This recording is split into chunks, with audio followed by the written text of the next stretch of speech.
I call to order. We're supposed to be led in prayer by Senator De La Rosa. So let us remain standing. Let us rise for a minute of silent prayer. And pray for him. Let's pray for him.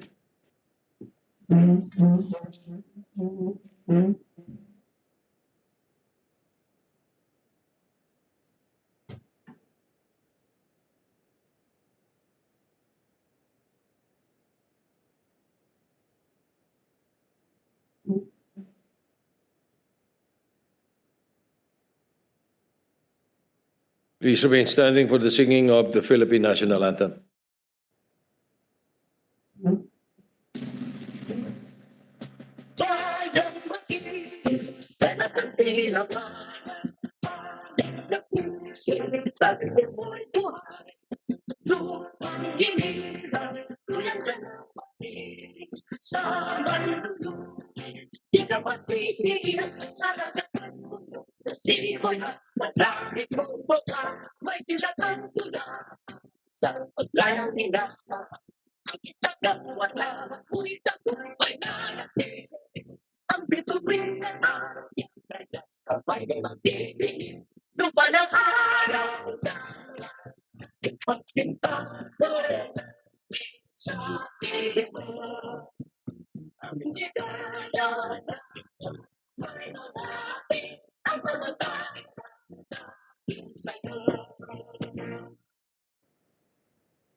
The Secretary will please call the roll.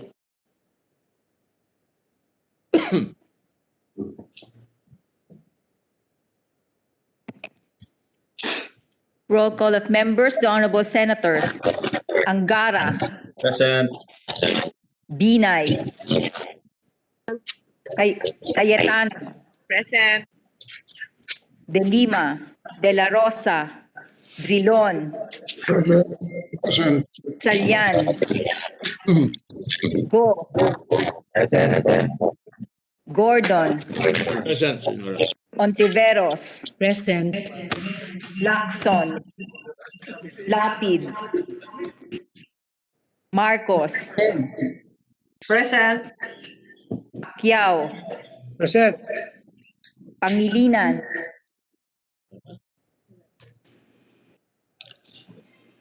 Pimentel III. Present. Poe. Present. Recto. Present. Revilla. Present. Tolentino. Present. Villanueva. Present. Villar. Present. Zubiri. Present. Senate President Soto III is present.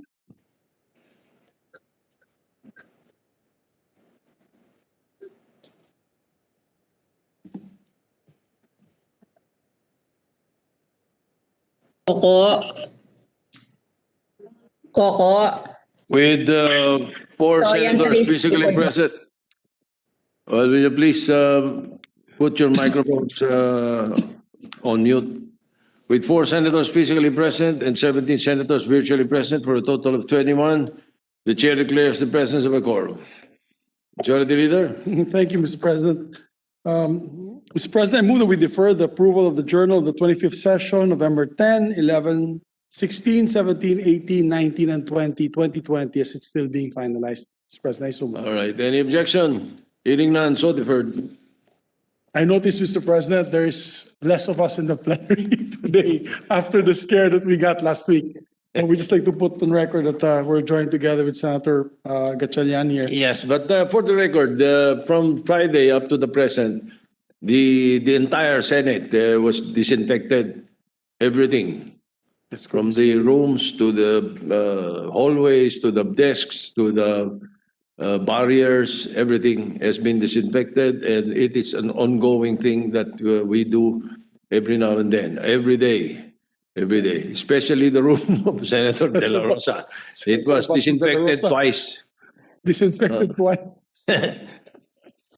Not just once, but twice. I forgot Senator Ping Lacson is with us as well, Mr. President. And Yes. we just also, I just like to put on record, I had myself swab tested today also, Mr. President. I'm negative. so that at least the secretariat won't feel so bad when they come close to me. Yes, right. And the same goes with me. Yes, Mr. I President. had a second, certified. yeah, I Second, so- made sure another PCR. Thank you, Mr. President. Mr. President, we have a lot of bills for reference of business. I move that we proceed with the reference of business. The Mr. President. Secretary will proceed with the reference of business. Reference of business, bills on first reading, Senate number 1917, an act establishing the National Coastal Greenbelt Program, providing funds therefore and for other purposes, introduced by Senator Ontiveros. To the Committees on Environment and Finance. Senate number 1918, an act providing for the revised Animal Welfare Act of the Philippines, introduced by Senator De Lima. To the Committees on Agriculture and Finance. Senate number 1919, an act granting benefits and incentives to accredited Bantay Dagat and for other purposes, introduced by Senator Ontiveros. To the Committees on Agriculture, Local Government and Finance. Senate number 1920, an act to adopt integrated coastal management as a national strategy to ensure the sustainable development of the coastal and marine environment and to establish supporting mechanisms for its implementation, introduced by Senator Ontiveros. To the Committees on Environment, Agriculture and Finance. Senate number 1921, an act amending Republic Act number 11494, otherwise known as the Bayanihan to Recover as One Act, extending its validity until December 31, 2021, introduced by Senator Marcos. To the Committee on Finance. Senate number 1922, an act establishing a pandemic and other public health emergency preparedness plan, appropriating funds therefore and for other purposes, introduced by Senator Binay. To the Committees on Health and Finance. Senate number 1923, an act expanding the definition of violence against women and their children to include electronic violence, amending for this purpose Republic Act number 9262, otherwise known as the Anti-Violence Against Women and Their Children Act of 2004, and for other purposes, introduced by Senator Marcos. To the Committees on Women and Science and Technology. Senate number 1924, an act amending banking institutions to strengthen, mandating banking institutions to strengthen the financing system for agricultural, fisheries, and rural development in the Philippines, introduced by Senator Go. To the Committees on Agriculture, Banks. Resolutions. Yes, and banks. Resolutions. PS Resolution number 571, resolution directing the appropriate Senate committee to conduct an investigation in aid of legislation on the immediate, proximate, and ultimate man-made causes of the severe floodings in the aftermath of Typhoon Ulysses, international name BAMCO, particularly in the Cagayan Valley region, the province of Rizal, and the city of Marikina, in order to institutionalize durable, sustainable, and intergenerational measures against flooding and typhoon-related damage, introduced by Senator Ontiveros. To the Committees on Public Works and Environment. PS Resolution number 572, resolution directing the Committee on Public Works to conduct an inquiry in aid of legislation on the status and continuing viability of the country's existing flood control system and pending flood control projects in the interest of improving the prevention, mitigation, and remediation of flooding and inundation and their adverse effects to the communities, introduced by Senator Pacquiao. To the Committee on Public Works. PS Resolution number 573, resolution directing the appropriate Senate committee to conduct an inquiry in aid of legislation into the alleged man-made disaster following the onslaught of Typhoon Ulysses, introduced by Senator Marcos. To the Committees on Public Works and Environment. PS Resolution number 574, resolution urging the Department of Social Welfare and Development, DSWD, to fast-track the release of the available funds to help the victims in the calamity-stricken areas and the affected workers due to COVID-19 pandemic, introduced by Senator Zubiri. To the Committee on Rules. PS Resolution number 575, resolution directing the appropriate Senate committee to conduct an inquiry in aid of legislation on the unprecedented flooding in Cagayan Valley and Isabela due to the onslaught of Typhoon Ulysses, introduced by Senator Pangilinan. To the Committees on Public Works and Environment. PS Resolution number 576, resolution expressing the profound sympathy and sincere condolences of the Senate on the death of Honorable Raul V. Del Mar, servant leader, champion of the media, and representative of the 1st District of Cebu City, introduced by Senator Villanueva. To the Archives. PS Resolution number 577, resolution commemorating the 107th birth anniversary of Justice Cecilia Muñoz Palma and honoring her invaluable contribution in defending the rights and freedoms of the Filipino people, introduced by Senator Drilon. To the Committee on Rules. Majority Leader. Thank you, Mr. President. Mr. President, I move that we take up Senate Resolution number 574, Mr. President. Any objection? Chair hears none. Consideration of the resolution is in order. May we ask we ask the Senate Secretary to read the title of the The measure. Secretary will read the title of the measure without prejudice to inserting into the records the text of the entire resolution. Resolution urging the Department of Social Welfare and Development, DSWD, to fast-track the release of the available funds to help the victims in the calamity-stricken areas and the affected workers due to the COVID-19 pandemic. Mr. President, may I be recognized to sponsor the measure. The Majority Leader, Senator Juan Miguel Zubiri, gentleman from Mindanao, is recognized to sponsor the measure. Thank you, Mr. President. Mr. President, my dear colleagues, I stand here today on behalf of all our colleagues appealing to the Department of Social Welfare and Development to release its disbursed funds of over 83 billion to provide assistance to Filipinos recovering from the recent onslaught of typhoons Quinta, Rolly, and Ulysses, not to mention the ongoing COVID-19 pandemic. We have recently learned during our budget deliberations that the DSWD has an unexpended amount of 75 billion from its regular budget, plus around 6.7 billion from the allocation set in the Bayanihan to Heal as One Act and Bayanihan to Recover as One Act. Imagine 83 billion, my dear colleagues, just lying unspent in the government coffers. For context, the damages from the recent typhoons to our agricultural sector is currently standing at 10 billion. Per the Department of Agriculture, imagine what 83 billion can do. It will be a mere drop in the bucket for the DSWD to provide urgent financial assistance to affected farmers. At its peak, our unemployment rates rose to 17.7% because of the pandemic. Over 7 million unemployed Filipinos at the height of the lockdowns. That statistic has gotten slightly better as our quarantines have eased up a bit and select employment opportunities have returned. But think of all our public transport drivers, our MSMEs, our service industry workers who are still struggling, Mr. President, and could use some aid. Think of what 83 billion can do for them. Here we are, deliberating next year's national budget. Pero iyon pong bilyones na budget ng DSWD for this year, 2020, ni hindi pa nga napapakinabangan ng taong bayan. Napakasayang ng pondo, Mr. President, and this resolution is a call to action to make sure na hindi mauuwi sa wala yung pinasa nating budget. And so we urge DSWD to urgently release its funds before the year ends and ensure that our people are receiving the assistance they need in these desperate times. I thank you, Mr. President.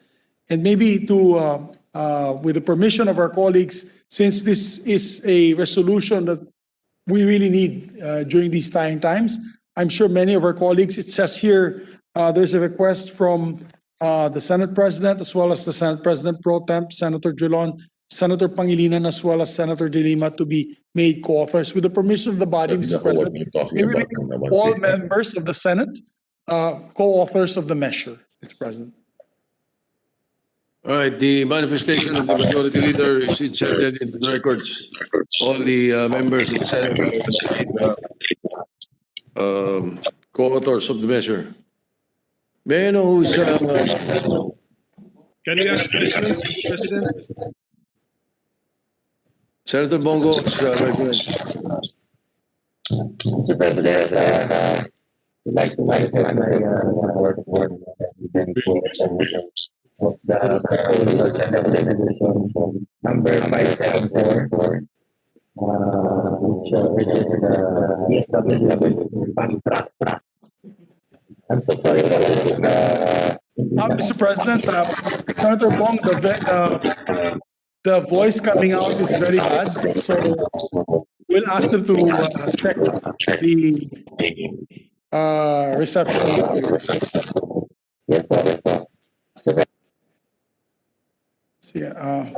We maybe just ask Senator Bongo to submit, the office of Senator Bongo to submit into the records the manifestation. Yan po, Mr. President. Senator Bongo, I think that's to be recognized. Okay na po, yan. Mahina pa rin. Hindi mahina, garbled. Para sa si Dark, please. So sorry po. Hindi lahat eh. Pati yung aming process. I think, Hindi, it's only Senator Go. Can you mute your microphone, Senator Go, please? O yan. Sa mic niya. is it At in saka Senator Bongo's mic or? Yes. How are we coming into everyone? Are we clear to everyone? Clear kayo sa session hall. Very clear. Si Senator Bongo lang. Sabi po ni Senator Ping, baka yan ang boses daw ng bagong vaccination eh. Baka na-vaccinate. Nagpatira ka, ha? Hindi namin masyadong maklaro, Senator Bong. No, Senator Go, you are garbled. Hindi na maintindihan. According to the technician here, baka daw maluwag ang mga kabel ko. Alisin mo uli at saka mo ikabit uli kung pwede in the meantime. Majority Leader. Thank you, Mr. Mr. President. Senator Pimentel would like to recognize. Senator Pimentel, yes. If the majority leader is open to some clarificatory questions to better understand the issue. Yes, Mr. President. Yes. So we're talking about 83 billion pesos, Mr. President. Yes, Mr. President. This was a discussion last week to our dear colleague. During the budget of the DSWD, there was a request from Senate President Pro Temp as well as Senator Kiko Pangilinan and other colleagues, Senator Dulon and Senate President, when we were all listening to the discussions, that there's an amount still left behind in the DSWD. So this is a simple Senate resolution asking the DSWD to use the funds already instead of keeping it as savings because of all the disasters and calamities that had transpired in the last few weeks. What is the, Mr. President, what is the validity of the allocation for these funds of 83 billion? Does the legal basis expire at the end of this year? Yes, the available funds of the coffers of the DSWD come from the unexpended regular budget amounting to 75 billion and from the budget allocated by the Bayanihan to Heal as One Act and the Bayanihan to Recover as One Act, totaling 6,700,000,000 pesos, Mr. President. So the Bayanihan funds of 6 billion, they expire when we adjourn this December, while the 75 billion, when does the authority to spend this expire, Mr. President? I believe December, the end of before January 1, December Yes, of this 31, this year, 2020. Of this year. So our resolution calls for them to spend 83 billion pesos in a little more than a month. Is that going to be the essence of the directive, Mr. President? Well, spend as much as they can, what they can efficiently bring out to the people, Mr. President. In calamity-stricken areas. Yes, calamity-stricken areas, Mr. That's a drop in the bucket for what these people need. Opo. So Ang mahirap kasi baka ma-savings pa ito muli, hindi naman magamit, kawawa naman yung ang kababayan natin in these calamity-stricken areas. So I think that was the purpose, and I was directed by the Senate President to come up with a resolution expressing the sense of the whole Senate on this issue.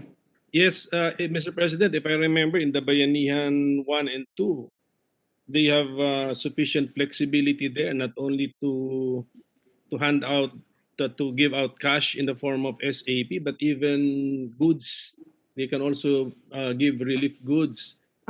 And that is because of the pandemic. So wala pang yung iba pang calamities pala. How about they have the general mandate to help those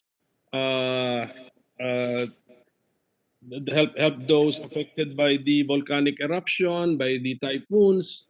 So dapat nga kilusan na talaga yan. At sana wala rin pong in the rush to spend the money because of the directive of the resolution, let's also make sure na wala rin pong wastage of funds, or it becomes parang thrown away via helicopter money, parang ganon. So bantayan din po natin yan. But of course, I support the resolution that money which has been allocated, because I think we raised taxes for that, we borrowed money for that, and dyan na we are paying interest on borrowed money. Gastusin na, as well as because of the fact that the direction on where the money should go is very clear under the laws, the two Bayanihan laws, and also under the GAA of 2020. So I congratulate the sponsor as well as the authors, and as manifested earlier, would like to be made co-author. And thank you very much, Mr. Senate President. Thank you very much, Mr. President, to Senator Coco. May we recognize Senator Amy Marcos? Senator Amy Marcos is recognized. Yes, Mr. President, with all due respect to the Majority Leader, and by way of clarification, following our budget revelation that the DSWD still had funds on the questioning of both Senators Drilon and Senator Recto, may I just clarify that while these sums have been neither obligated nor paid out, 75% is actually programmed for the Pantawid Pamilya. So the DSWD wanted to clarify that this was the last tranche to be paid out to the 4 Ps, 48.3 billion, and then the supplemental feeding for 2.1 billion. There's also a livelihood component of 2.6, and the social pension for the aged of 3.9, as well as a 13.7 for the IKES. That is to say, this is their program funds, but they have so far been delayed or unable to distribute it. So that is the reason, or at least that's their explanation, for the amount still pending with them of 83.3 billion. Thank you, Mr. President. So That's coming from the chairperson. Yes. Programs for peace. Sorry. Yeah, that comes from the chairperson of the subcommittee on the budget for the DSWD. So she's an expert on where the budget is coming from and where it's supposed to be going. So we appreciate that, Madam Senator Marcos. And Mr. President, that only makes it more important that they release the funds to the 4 Ps programs, especially in the typhoon-stricken areas. They need it already more than ever. Yes, as Mr. for the President. Majority Leader, sorry, Mr. Senate President, in all likelihood, the most vulnerable in these typhoon-struck areas will also be the 4 Ps. That's correct, Mr. President. Senator Mr. Ralph President. Recto, Mr. President, would like to be recognized. Senator Ralph Recto, the President pro tempore, is recognized. Thank you, Mr. President. Thank you, Majority Leader. Just a clarification, Mr. President. I understand that the regular budget of the DSWD will expire by December 31. However, having said that, because of the cash-based budgeting. But having said that, Mr. President, there is still confusion with regard to whether Bayanihan 1 and Bayanihan 2. We understand that Bayanihan 1 and 2, or Bayanihan 2, will expire when Congress is no longer in session. But with regard to the budget, doesn't it carry over to 2021? Meaning to say, the budget, the powers granted to the president, insofar as emergency powers are concerned, does expire, but not necessarily the funding. Isn't that correct? Meaning to say that the funding can carry over to 2021. It is only the emergency powers granted to the president that expires. That is my interpretation. I could be corrected, Mr. President. But that I defer to the wisdom of the resident economist, Mr. Yeah. President. I have a tendency to concur that the emergency powers are the ones that will expire upon adjournment of the Senate, because that is clear in the Constitution.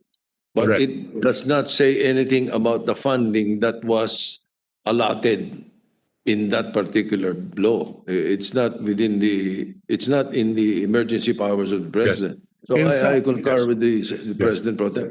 And just a final statement on this, no? And by having that interpretation, it is good for the executive also that it allows government to have the leeway, assuming they're unable to spend the money this year, because it will be a tall order to spend all of that. No, if I'm not mistaken, the 13 billion is under the Bayanihan 2. There might be wastage kung pipilitin natin sila i-spend yan lahat within 1 month. Of course, hopefully they could. And that they can play Santa Claus, no, in this period of Christmas. But we want to do it in an effective and efficient manner. So in the worst case scenario that they're unable to provide all that funding this year, it would be good if our interpretation is that it extends to 2021, because it will necessarily follow not only for DSWD, but we've also provided 24 billion in funding for Department of Agriculture, which I don't think they will be able to spend everything in the next month na pwedeng tumawid until 2021, among others, Mr. President. So that's my take on it, and I can be corrected if that interpretation is wrong. Thank you very much, Mr. All right. President. I have a question for I have a question for the President Pro Temp, the resident economist. Can that budget of the DSWD, considering that it does not expire after Bayanihan 2, no? Taking into consideration, I mean, is that budget can we earmark part of that budget for vaccines? Well, frankly speaking, if the president decides, it's a ticklish issue, Mr. President, because that is provided for under an emergency powers bill like the Bayanihan 2. With regard to the regular budget, there are provisions on savings. I don't know if there are provisions in savings sa Bayanihan 2. With regard to the regular budget, the president at an appropriate time can declare savings and realign the budget for as long as may bahay, meaning to say that there's an appropriations cover in any other item for spending. That is how I look at it. Can he do that in another department? I would assume For that example, with the regular budget, yes, sir. kung for example, di ba magkano yun? 83 billion. Oh, 83 billion. The DSWD will be able to spend 30 billion. So you have 53 billion. Can the president earmark that for vaccines and realign it to the Department of Health? Yeah, as a theoretical issue, that 83 billion is with the DSW, that's within the regular budget. The answer is yes. In fact, he can get it from any other department na may savings. The Department of Public Works would also have billions and billions of savings that he can realign for that purpose, Mr. President. Yes, because I believe, and this is only my opinion, that if the president can do that and he does that, no, for the vaccines that will be available surely by next year or even before the end of this year, that kind of amount will be very beneficial for the entire population of the country. Anybody who objects might be hanged in Plaza Miranda. Yeah. Mr. President, just for the information of everyone, I did submit amendments to the committee with regard to vaccines in the 2021 budget. And of course, we all know, we still don't know exactly what the final numbers will look like once the vaccines are available. Pero ang mahalaga, may bahay. And that the President also in the 2021 budget can realign other portions of the budget for vaccines. That is my submission, Mr. President. All right. The former executive secretary wants to react. Senator Dillon, you're the only former executive secretary here. You're recognized. Doesn't make that much of a difference, Mr. President. But anyway, the question that you raised, Mr. President, is something that is worth thinking about. It has no precedent to my knowledge. But if we are confronted with a situation where before December 19, the funds specifically allocated in Bayanihan 2 has not been disbursed, the remedy can be that the president will sign this because he has the full power to realign items in the budget under the Constitution, whether or not you have Bayanihan 2 or not. The power to realign is there as long as... Can you repeat what you said, naputol eh? Again, if the president may, what? The president may realign the budget which are not disbursed and considered as savings. The power of the president to realign is in the Constitution, and it's not necessary to place it under Bayanihan 2. Now, the theoretical question of the Senate President is, if by December 19, there are funds out of Bayanihan 2 which are not disbursed, can it be used? My view is that it can be if the President realigns the savings for some other purpose. That is authorized under our Constitution. All right, thank you, the Minority Leader. Mr. President. Yeah, who's that? Senator Gordon? Senator Gordon, after which Senator- Senator Villanueva. Senator Richard Gordon is recognized. Thank you very much, Mr. President, and my fellow colleagues, distinguished colleagues. Let me just give a caveat, Mr. President, because sometimes we see 83 billion that has not been spent. And then we find out, thanks to Senator Marcos, that that has been earmarked for PPP. And she's also correct that most probably, the victims of these disasters are the PPP ones. Pangtawid pamilya. And I think before we even act, it would be well within our responsibilities to do our responsibilities wisely is what I'm trying to say. If we try to find out, why has this not been spent now? They will probably say it's because of COVID. Yeah. COVID ang sasabihin yan. Now, I don't think that's a valid excuse because talagang naman there's always a risk. No? But all of us are taking risks. But if they cover themselves self-sufficiently, as many people do, hindi naman ganun katindi. Actually, dito lang ata sa Senado medyo matindi pag tinamaan tayo. But my point is, levity aside, Mr. President, what I would recommend, if I may, is that an assessment be done before we start spending it. Tama yung sinabi ni Senator Recto na you cannot just allow them to spend it by the end of the month, before the end of December 19, helter-skelter. You know, parang Merry Christmas to everybody, I just give it to you, when there are people who really are in dire straits, who really need it, Mr. President. In our organization, Mr. President, we try to assess the most vulnerable.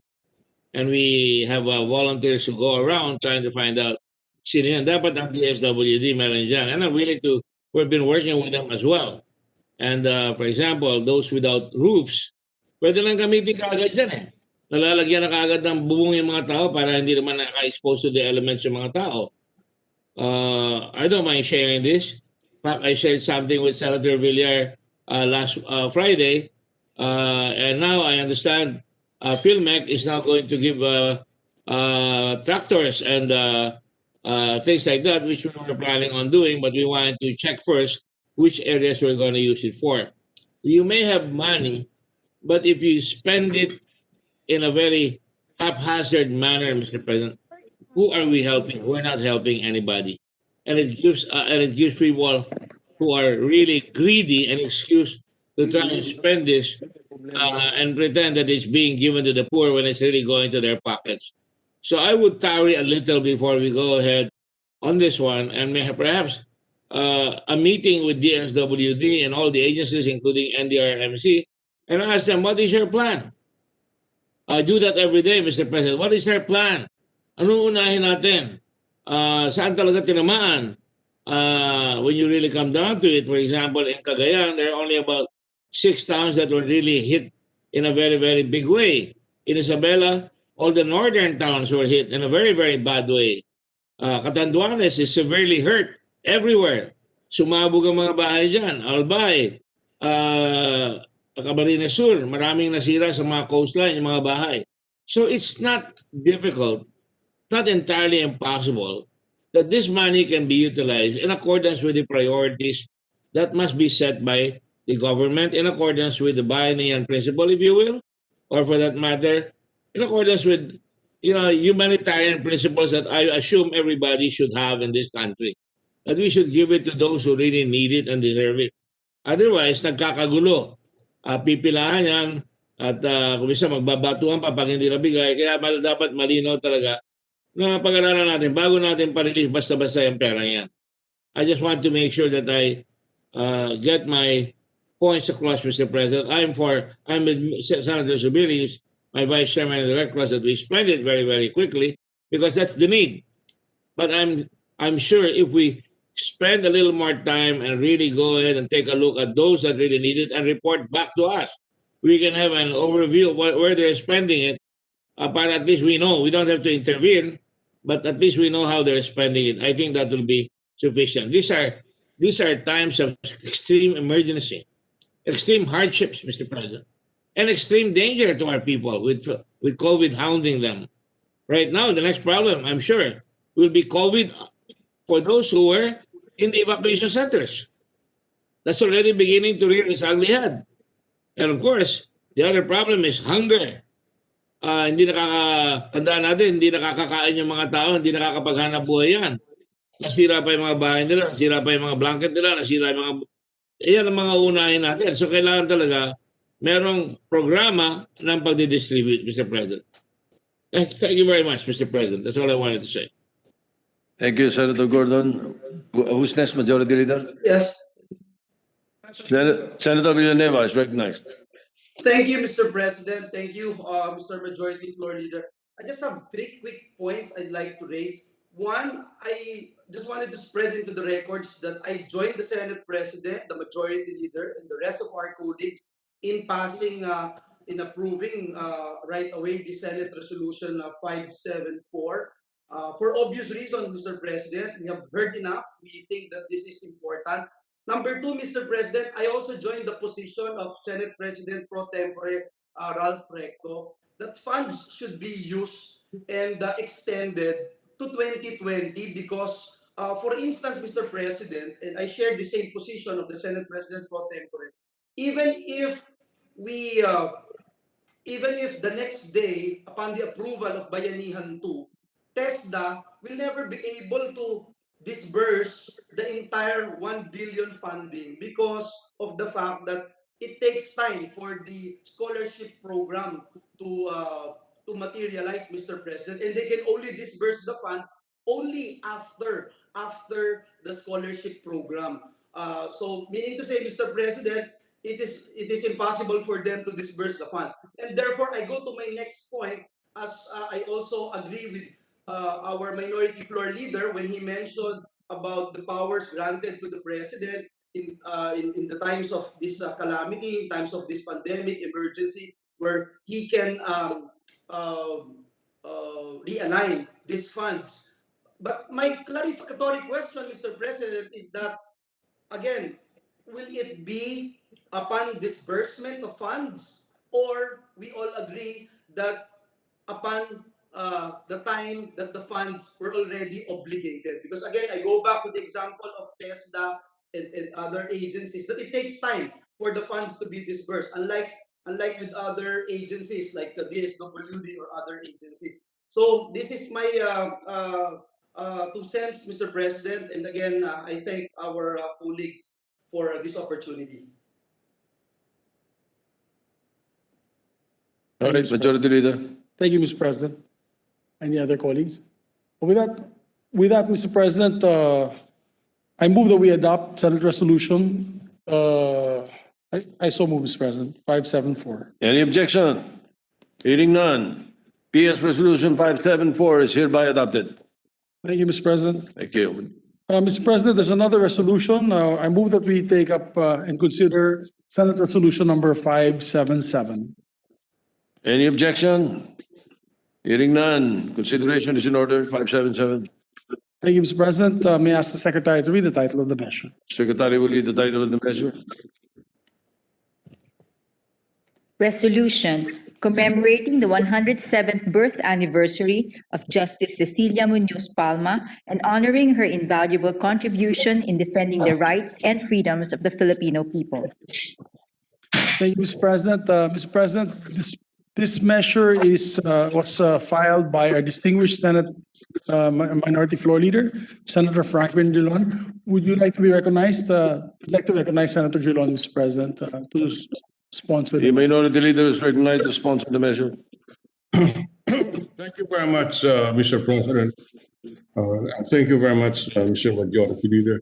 Mr. President, yesterday, November 22, we commemorated the 107th birth anniversary of the Honorable Justice Cecilia Muñoz Palma.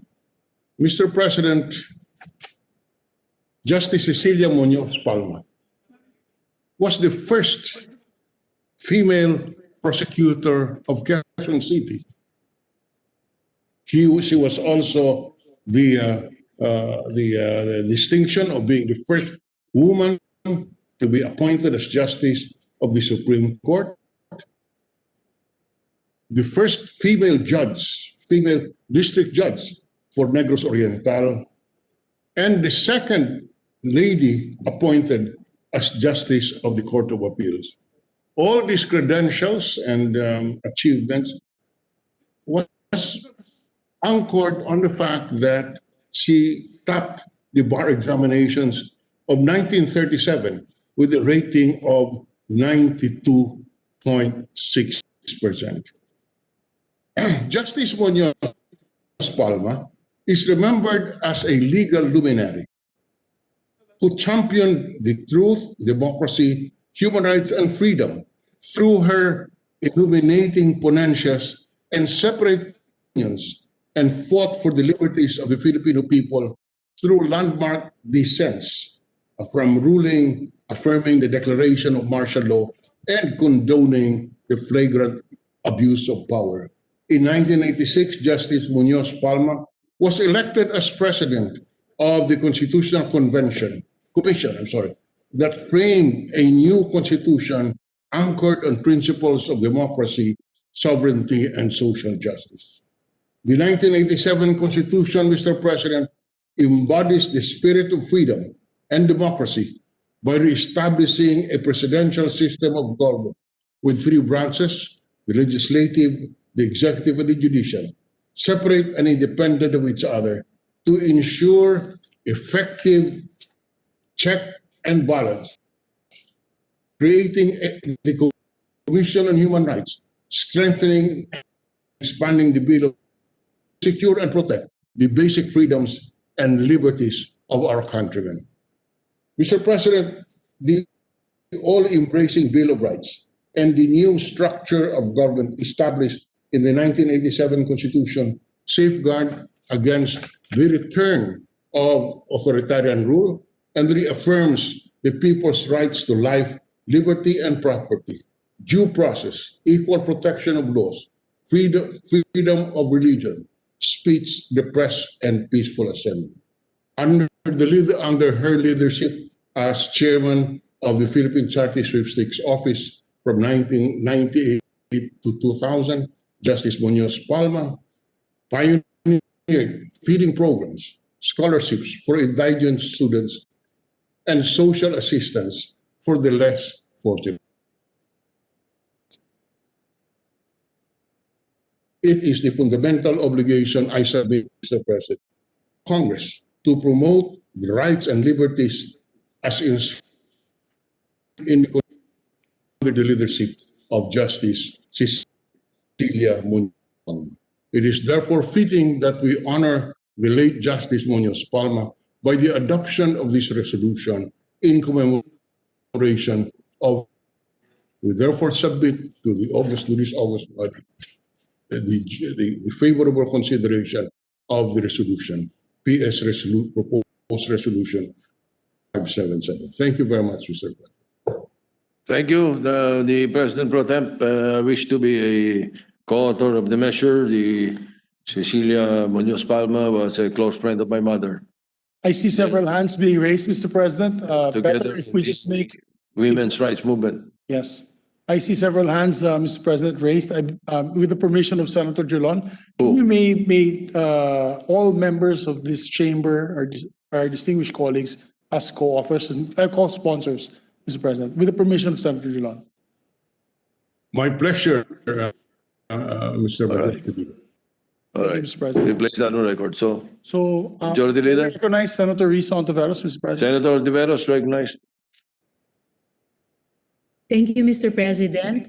And with gratitude to the Minority Leader, I am honored to, with all the colleagues, co-sponsor this resolution.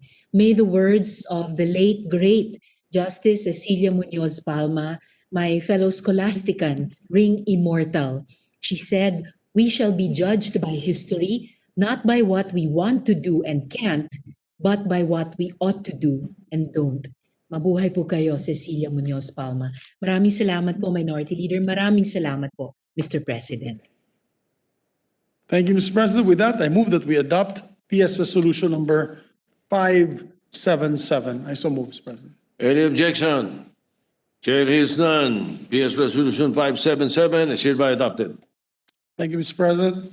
Mr. President, we have several bills. Tomorrow, just a reminder to our colleagues, particularly the chairperson of the Committee on Ways and Means, Senator Pia Cayetano, as well as our distinguished colleagues, particularly our Senate President Pro Temp, that will take up the create measure tomorrow at 3 p.m. or when we start after the speech of Senator Franklin Drilon.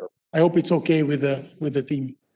And we will not be tackling the budget, I believe, yet until Thursday, if I'm not mistaken, request by Senator Sonny Angara and the RMO.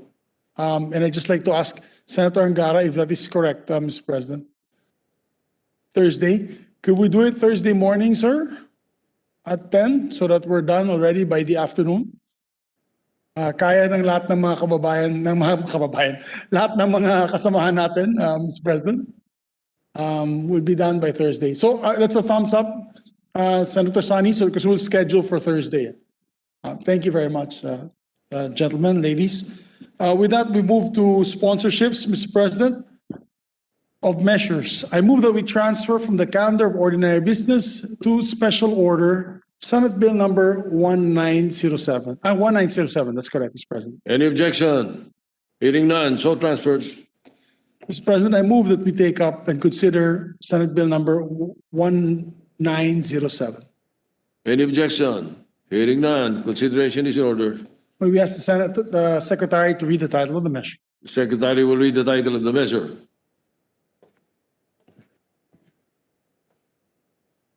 Senate Bill number 1907, an act instituting services and programs for learners with disabilities in support of inclusive education, establishing inclusive learning resource centers of learners with disabilities in all municipalities and cities, providing for standards, appropriating funds therefore, and for other purposes.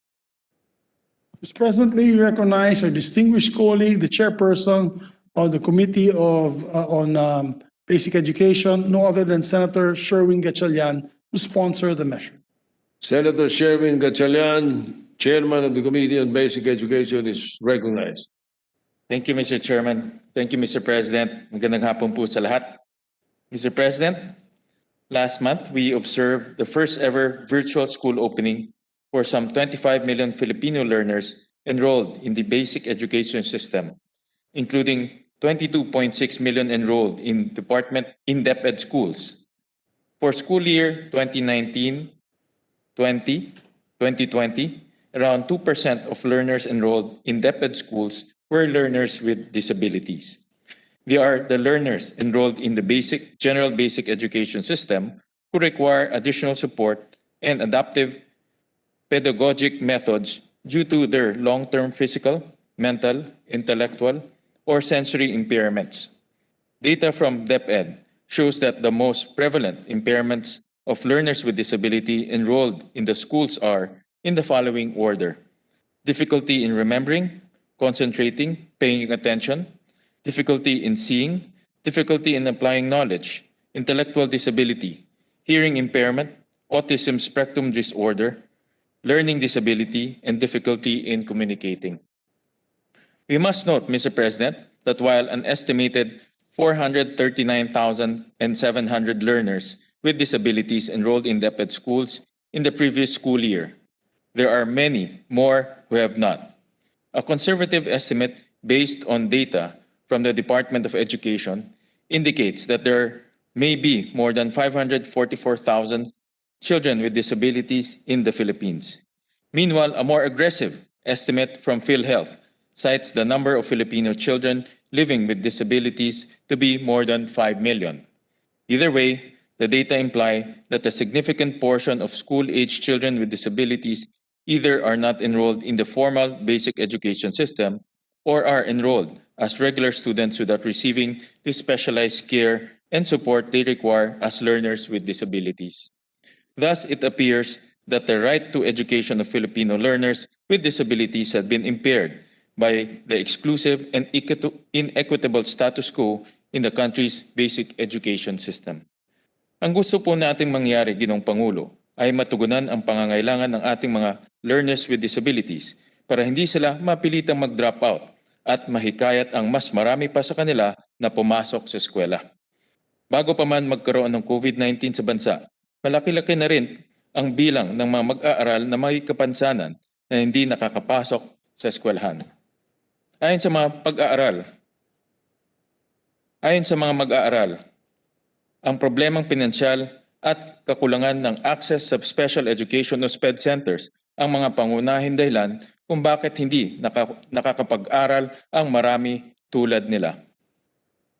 Mr. President, the legislation we are sponsoring today seeks to shatter the exclusive and equitable status quo, replacing it instead with a paradigm of inclusive education.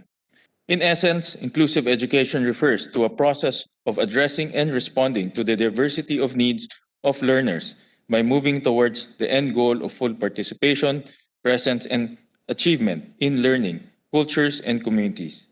Inclusive education eliminates exclusion within and from education through accommodation, modification, adaptation, and individualization in content, approaches, structures, and strategies with a common vision that covers all learners. The shift to a paradigm of inclusive education is in furtherance of the state's obligation to provide quality education to Filipinos with disabilities, an obligation not only implied in the constitutional right to education, but also expressly undertaken by the Republic of the Philippines upon its ratification of the UN Convention on the Rights of Persons with Disabilities in 2008. To realize the vision of a truly inclusive Philippine basic education system, the Senate Committee on Basic Education, Arts, and Culture engaged stakeholders in an inclusive process.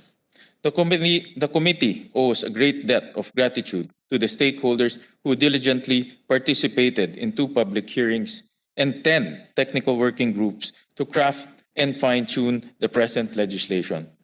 These stakeholders include experts in the field, members of the academe, and persons with disabilities who gave their invaluable input, some through the assistance of interpreters. We cannot thank them enough for their support.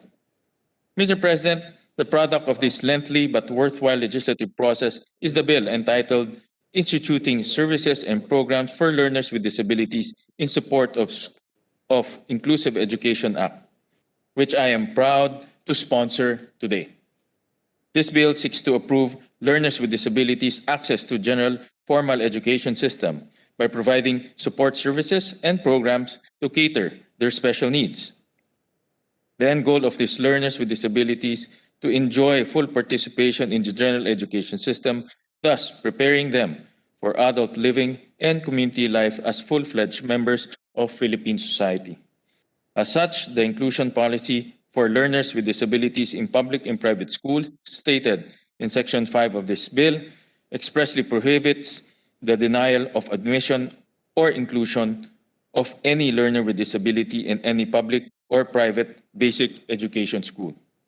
To operationalize inclusive education for learners with disabilities nationwide, the Act provides for the implementation of comprehensive inclusionary reforms within the basic education system.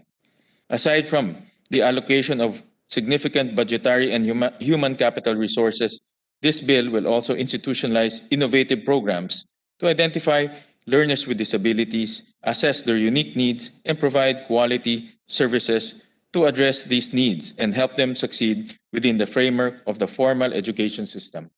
Mr. President, allow me to discuss briefly the salient points of the measure in this regard. The centerpiece of this legislation is the establishment of a national network of inclusive learning resource centers, or ILRCs, at the city or municipal level by the DepEd in collaboration with the LGUs. The ILRC will serve as a sort of one-stop shop for the delivery of free support services to learners with disabilities and the local implementation of the various inclusive education programs established by this Act. The aim here is to replicate the success of existing institutions such as the Valenzuela Special Education Center in every city or municipality across the country from north to south. The ILRC will be staffed by multidisciplinary teams and mobile teams composed of special education teachers, psychologists, guidance counselors, special workers, social workers, interpreters, and other allied medical professionals. LGUs may also establish satellite ILRCs at the school level. ILRCs and their formidable teams of inclusive education professionals will be in charge of implementing a wide array of services for the benefit of learners with disabilities within their respective jurisdictions. The long list of support services, which is by no means exhaustive, includes linguistic solutions for deaf learners concerned, speech-language pathology and audiology services, interpreting services, intervener services, psychological services, physical and occupational therapy, recreation, social services, school health services, counseling and rehabilitation services, orientation and mobility services, medical services, and transportation services. ILRCs will also implement two critical programs, the Child Find System and the Individualized Education Plan. Mr. President, the discrepancies in the data we discussed earlier regarding the actual number of learners with disabilities highlights one of the primary challenges we face, the identification of learners with disabilities. Thus, this legislation mandates the effective implementation of the Child Find System, or CFS, to identify, locate, and evaluate learners with disabilities who are not receiving basic education services. ILRCs are mandated to operate the CFS to include these previously unserved learners with disabilities into the general basic education system. We hope that this program will significantly decrease the proportion of learners with disabilities who remain unserved by the formal education system in the coming years. Once learners with disabilities are identified and assessed, the next step is to prepare the Individualized Education Plan, or IEP. The multidisciplinary teams of the ILRC will work with schools and child development centers, as the case may be, to design and implement IEPs that serve the unique educational needs of each and every learner with disability. The highly personalized approach to serving the needs of learners with disabilities aim to develop the strengths and talents of every individual learner so that he or she will achieve the greatest possible self-sufficiency and independent living. Through their respective IEPs, learners with disabilities will finally get the equitable care and attention they deserve as human beings.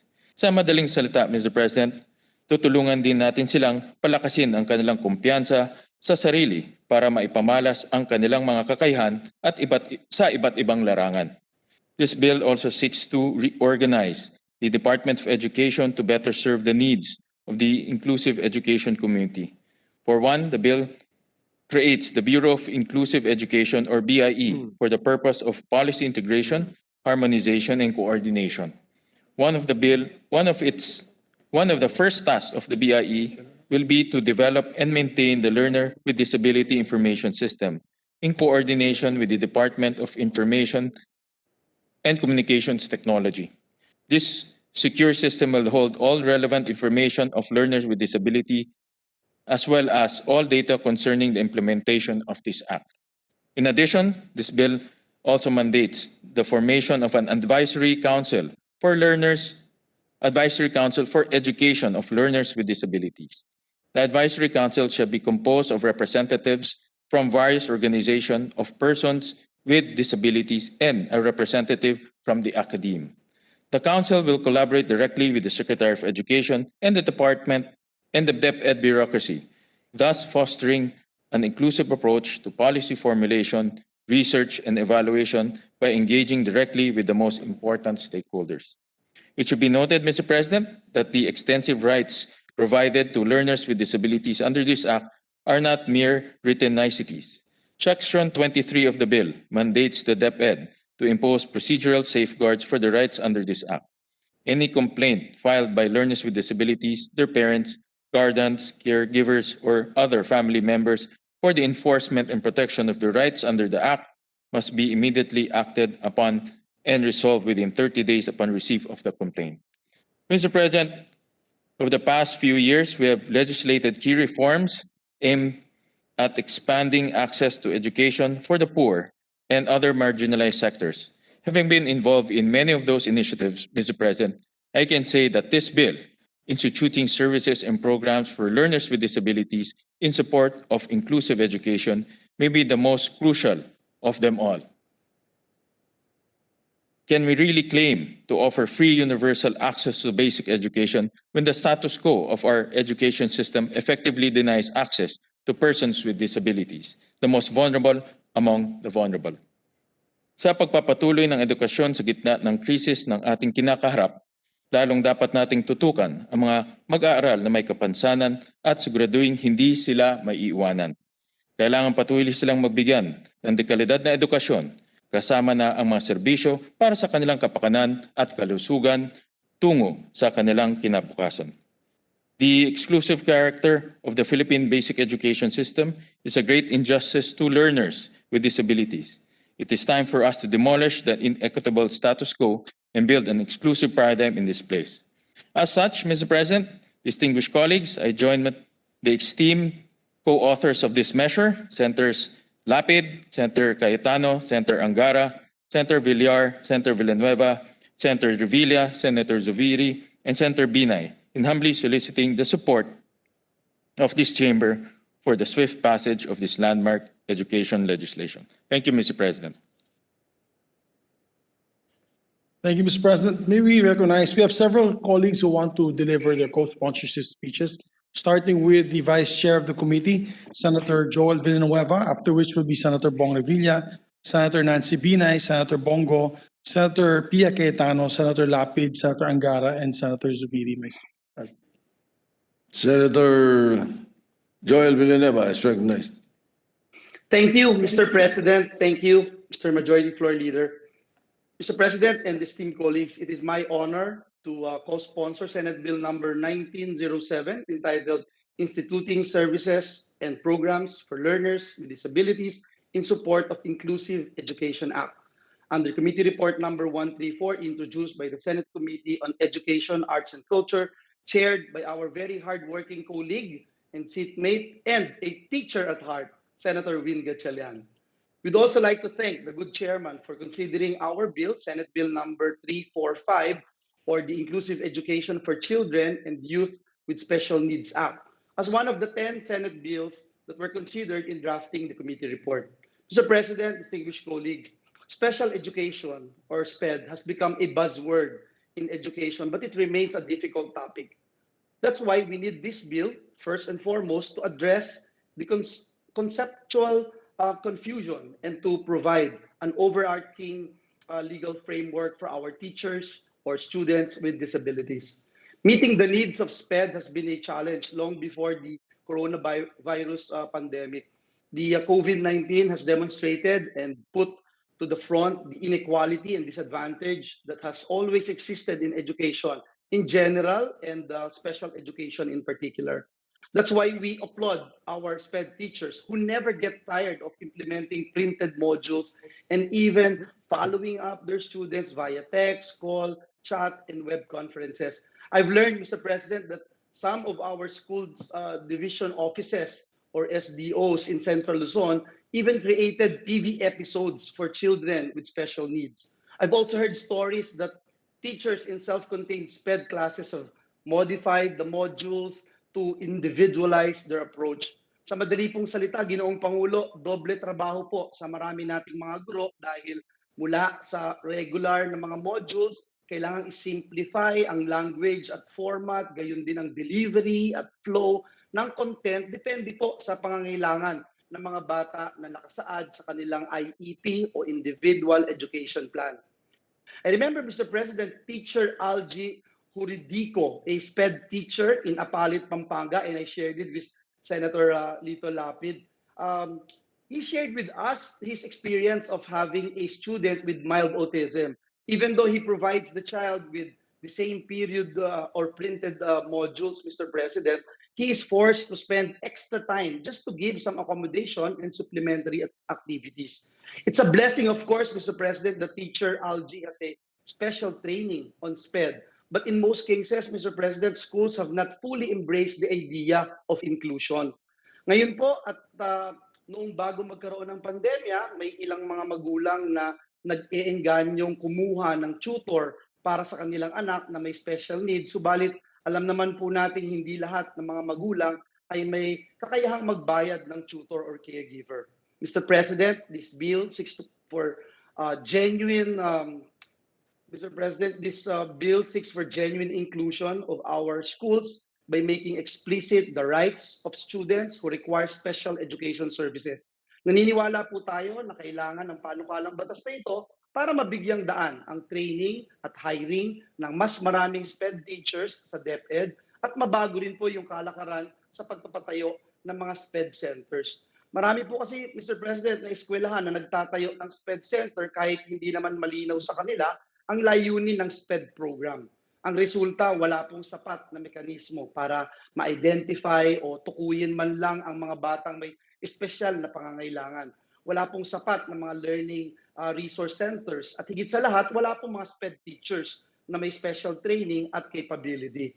At present, Mr. President, we only have around 4,000 SPED teachers in the public schools. The proposed measure will address the dire need for DepEd to increase the number of our SPED teachers. This is also in conjunction with our ongoing efforts to reform the pre-service training, licensure exam, and in-service training of our teachers.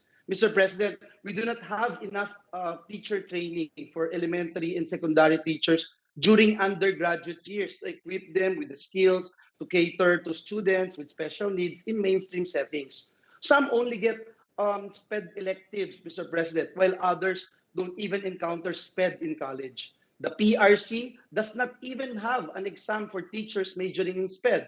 For example, when teacher Fred Pasilao, a SPED major, took the LET in March of 2017, he took mathematics, Mr. President, his minor as a field of specialization instead. It takes a village, Mr. President, to raise a child. Yes, it takes a village to raise a child. But what more of raising a child with exceptionalities? The intervention of SPED teachers are not enough to develop the maximum potentials of learners with disabilities. The proposed bill stresses an approach that is multidisciplinary. Medical doctors, physical therapists, occupational therapists, behavioral therapists, tutors, nannies, regular classroom teachers, shadow teachers, and SPED teachers must work together, must work hand in hand.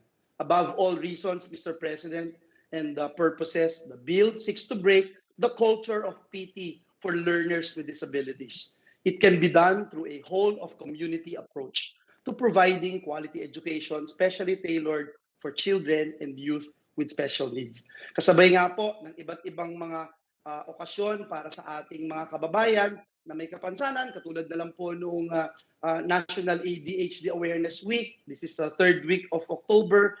Deaf Awareness Week, November 10 to 16, at International Day of Persons with Disabilities in the Philippines, December 3. Ipasa po natin ang Senate Bill number 1907 para makamit po natin ang matagal na nating hinahangad ng hangaring hanggang tunay na inklusyon ang edukasyon sa bansa. Sa inyo pong lahat, Ginoong Pangulo, aking mga colleagues, maraming salamat and may God bless us all. Thank you, Mr. President. May we recognize, but before we recognize Senator Bong Revilla, Senator Angara messaged me, Mr. President, that he will just submit his speech, submit his speech to the Secretariat, Mr. President, and to be inserted to the records of the Senate. Right, we will place that on record. And we recognize Senator Ramon Bong Revilla Jr. Senator Ramon Revilla Jr. is recognized. Thank you very much, Mr. President. I will no longer read my prepared co-sponsorship speech. May I request, however, that it be inserted into the records. But please allow me to extend my sincere congratulations to the good sponsor, the senator from Valenzuela, Senator Gatchalian, for ably shepherding this measure. I urge all our colleagues to support Senate Bill number 1907 that brings together all the relevant actors in achieving our goal towards inclusive, equitable, and quality education. That's all, Mr. President. Thank you. Thank you, Mr. President. Next is our distinguished colleague from Makati, Senator Nancy Bina. Senator Nancy Bina is recognized. Maraming salamat, Mr. President.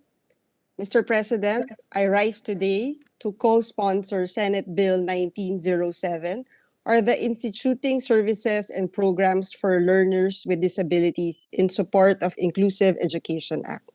Education is a universal right.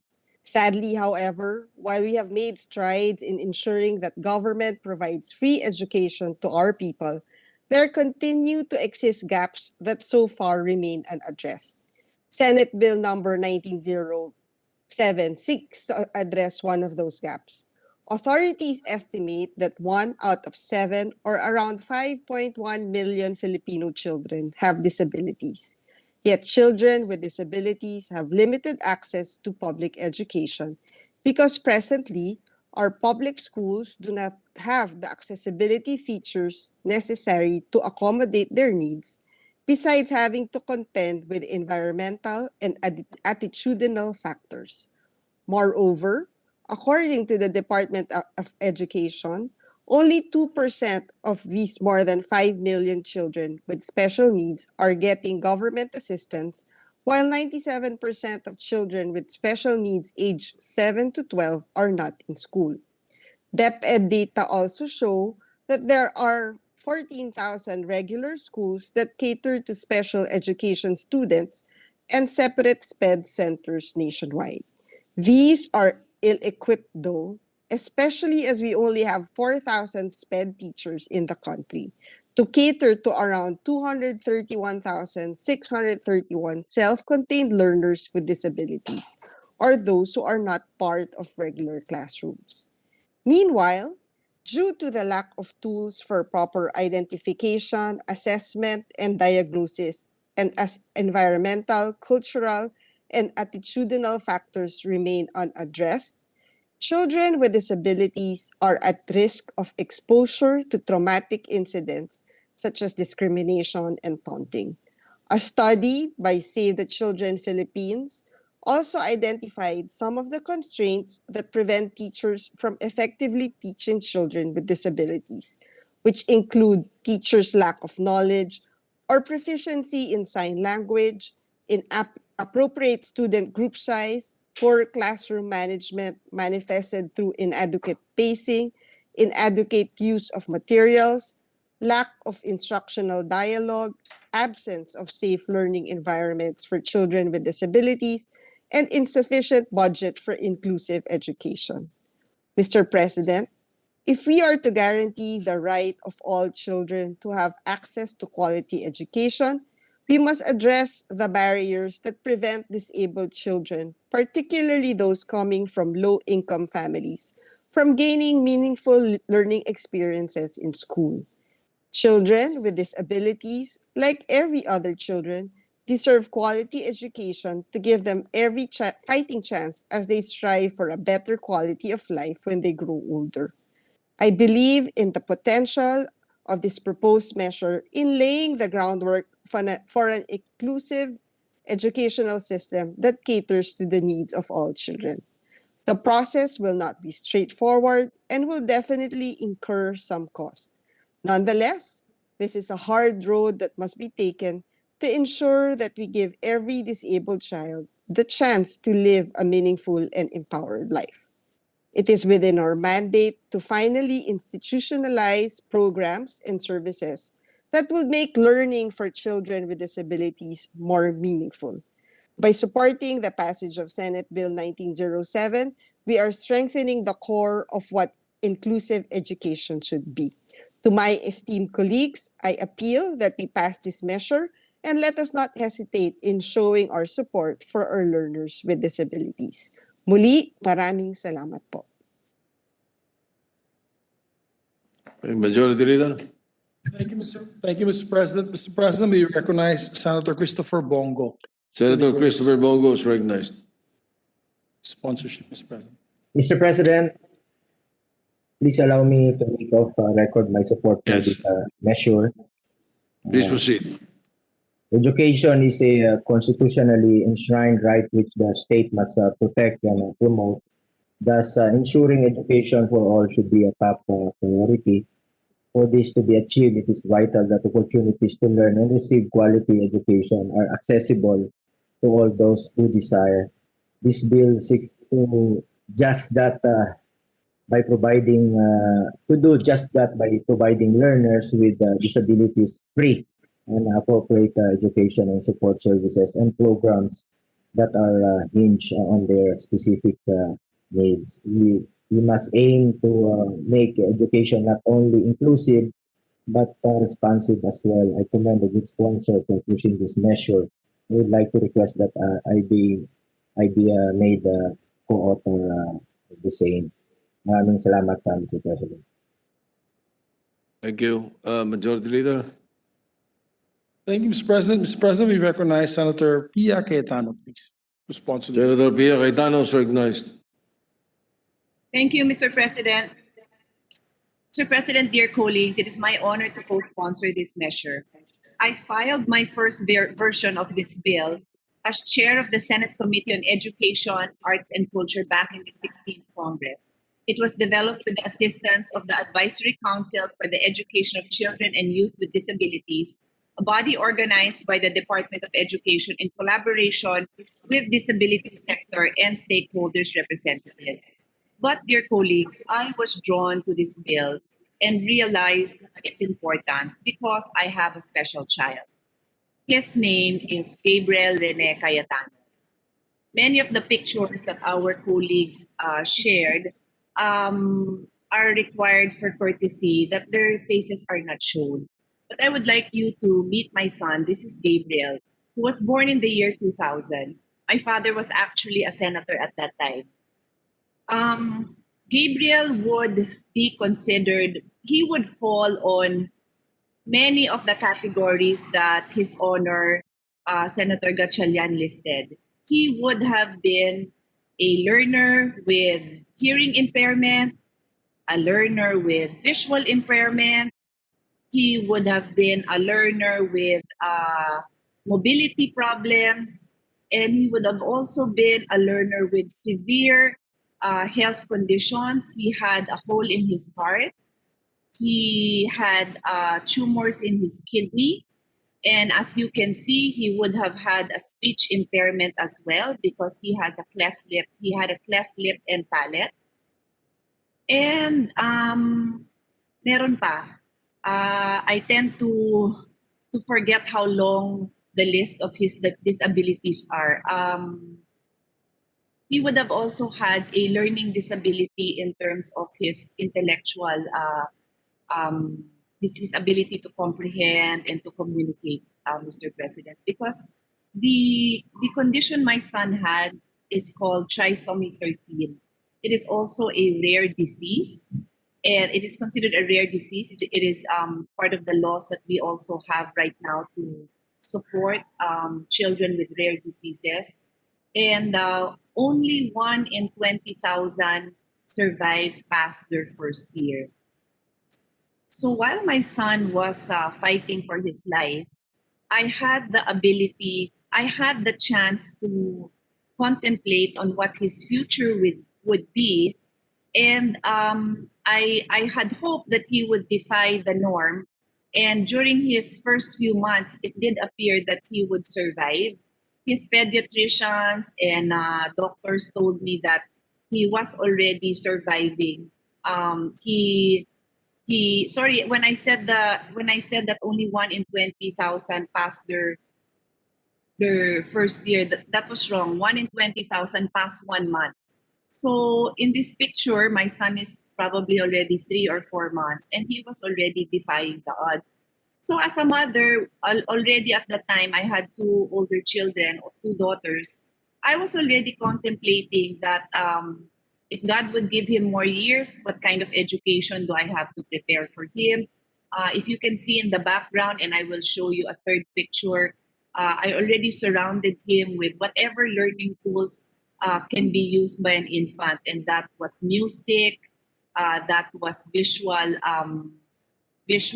stimulants. They say that infants can see better when it's contrasting colors like black and white and red, so you can see that in the background. We read to him, and so on and so forth. Mr. President, my son had 2 midwives who alternated their time to take care of him, including a private nurse at night.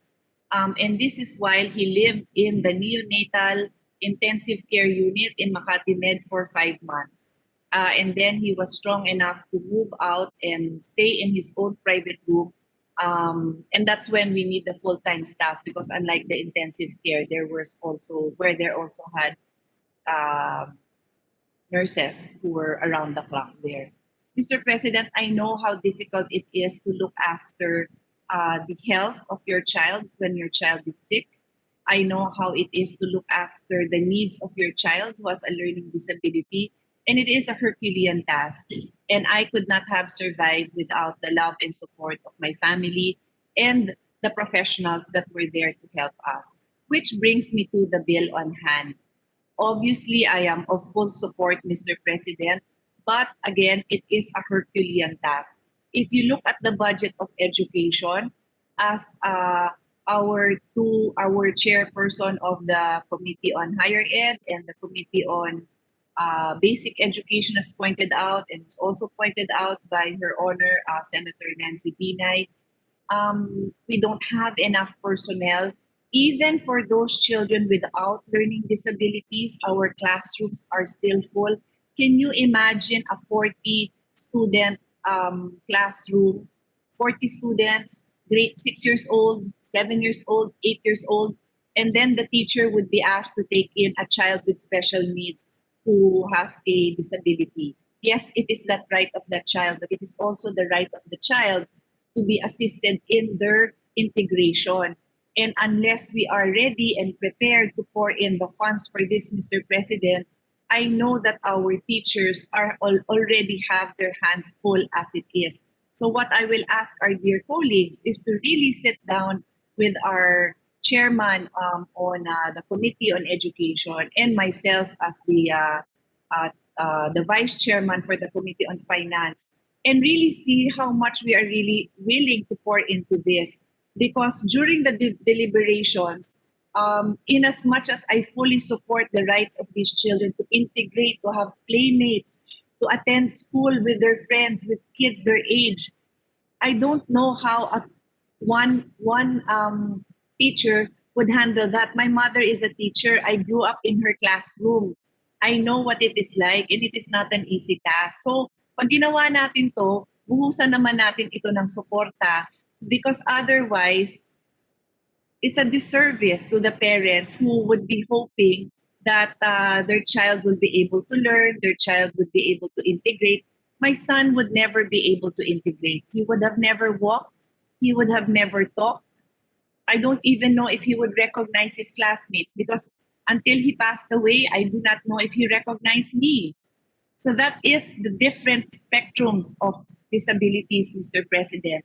And I wanted to share my story with all of you so that we are cognizant and more understanding of this situation and the different needs and how we will go about helping the parents with children with special needs. Thank you for taking the time to hear our story, and I hope that my son's short life will continue to be an inspiration to many of us, as it has been in my family.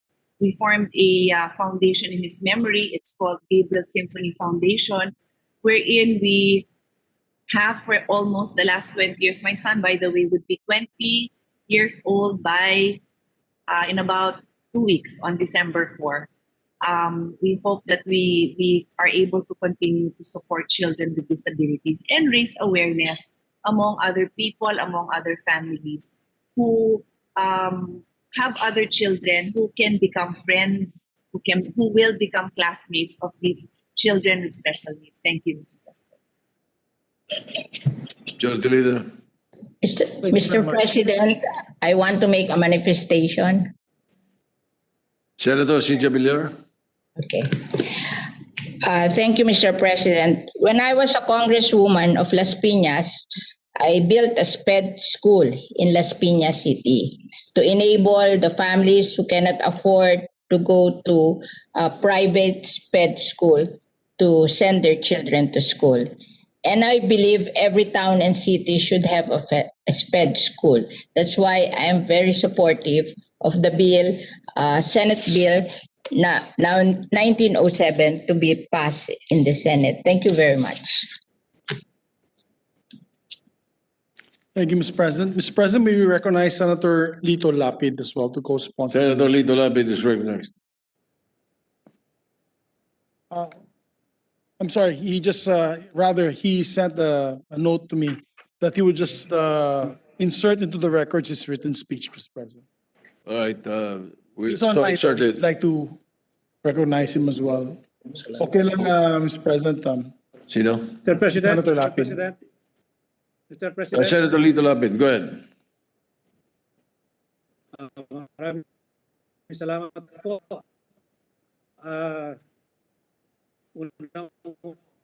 Una po napasalamat ako sa author ng Senate Bill 907.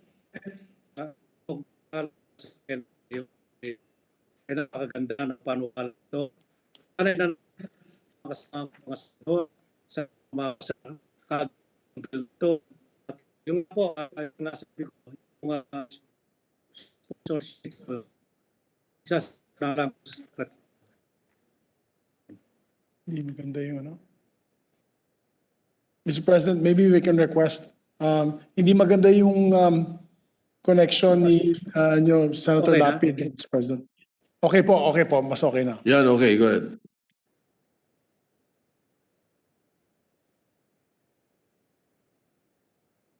Nakamute. Pakiulit, please. Yo, okay na? Yan, go ahead. Wala, pagit talaga eh. Hindi, what about now? Okay ngayon, okay na. Okay na? Yes. Madjo, okay na? Nawawala eh. Nabali, sasabit na lang yung sponsorship speech ko sa Secretariat. Malabo eh. Saka na lang. Okay, salamat. Okay. Mr. President. Okay, thank you. All right, we will deep submitted. Go ahead. Okay. Thank you very much, Mr. President. And finally, Mr. President, may I be allowed to sponsor the measure as well? Yes, Senator sir. Gordon, I will defer to the others first. Senator Gordon would like to I'll follow recognize. you, Mix. I'll Go follow. ahead, Sid. Majority Leader, Mr. President, may I also follow you? Salamat po. Senator Mr. Richard Gordon is recognized. Go ahead. Thank you very much, Mr. President. I was going to give way to somebody who went ahead of me, which is Senator Zubiri. I have to say this because, like Pia Cayetano, we have an autistic child in our family. One of my grandson is autistic, and I have friends who have autistic children as well who have to leave the country to go to another country because there's nothing for them here. And this is what I think we're talking about here, inclusion, Mr. President. That's what the bill is all about. It's a wonderful idea. But you include them without addressing their needs and recognize that they are differently able. If we do not prepare them with the teachers that can understand, can spot them, and can show that they can be assisted because there's a caring eye and a caring heart, we are not going to succeed here. It's important that we draft this bill knowing that it is not enough. I commend the sponsor for this effort, but I must also caution that it is not enough. It will never be enough. Consider the fact na kung kayo ay may anak at wala kayong kaya, na hindi nyo namamalayan na autistic yung anak nyo, o differently abled yung anak nyo, o kung ma-realize nyo na yung pala pag pumanaw kayo, hindi nyo alam kung saan dadamputin yung anak nyo. Makakababubuhay ba siya mag-isa? Di bali yung mga may mga kaya, makakapagtabi ng pera siguro, ilalagay sa foundation. Pero kung walang kaya, talaga walang kalaban-laban kagad ang mga taong ito. There is the humanitarian values all within our hearts and in our souls, Mr. President. That's what I think the Senate is all about. I think there's a lot of good hearts in this Senate, practically all, and I'd like to see that we walk our talk. So we have to first recognize na unang-una, marami pa tayong hahakbangan. I sympathize and I really commiserate and condole with Pia because, boy, I mean, that's heroic. What she revealed to us takes a lot of courage and a lot of, inspiration she gave us just by giving us that, sharing her experience. But on the other hand, Mr. President, we have to take a look at the real McCoy here, the real challenge. You will need speech therapists. You will need occupational therapists, Mr. President. You will need special needs teachers, applied behavioral analysis practitioners, learning support for teachers, Mr. President. We need to train our teachers to even recognize it in the classroom. Sometimes what is perceived to be untrained eye as makulit o mahina ang ulo, hindi ma-spot yun, Mr. President. And who's actually just a child who is differently able. The thing is, the operative word is differently able. God gave us all our own abilities. And we're lucky that what is normal to us may be abnormal to an autistic to an autistic child. Because an autistic child lives in a different world all by himself and really can grow like Mozart, like they say Steve Jobs, or for that matter, a lot of other folks that have been Albert Einstein. And of course, Michelangelo, they say, is autistic. But then they didn't even have the word for it during those days. They're just assuming now post facto. So this bill will put attention to these things that we do not really mind because we are not aware. In our ignorance, it's not bliss, Your Honor. In our ignorance, we fail to help those that can be helped and can be assisted. And it's a long journey. I commend Senator Gatchalian because this is another step.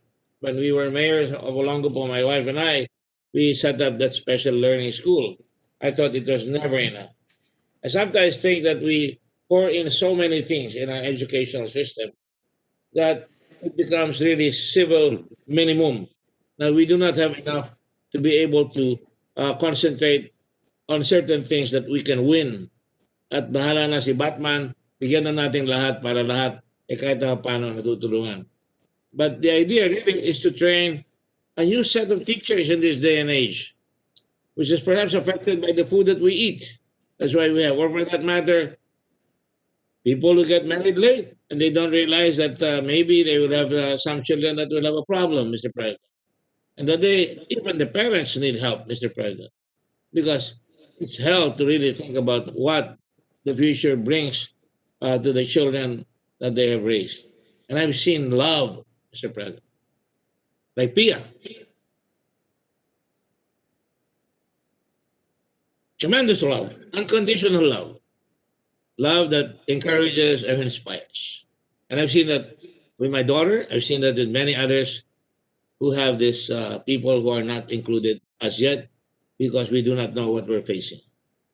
This bill, therefore, I really robustly endorse. I don't want to cite all these great guys that have autism or have been differently able. You have, I forget the name of the lady who was blind, and they even had a movie about her.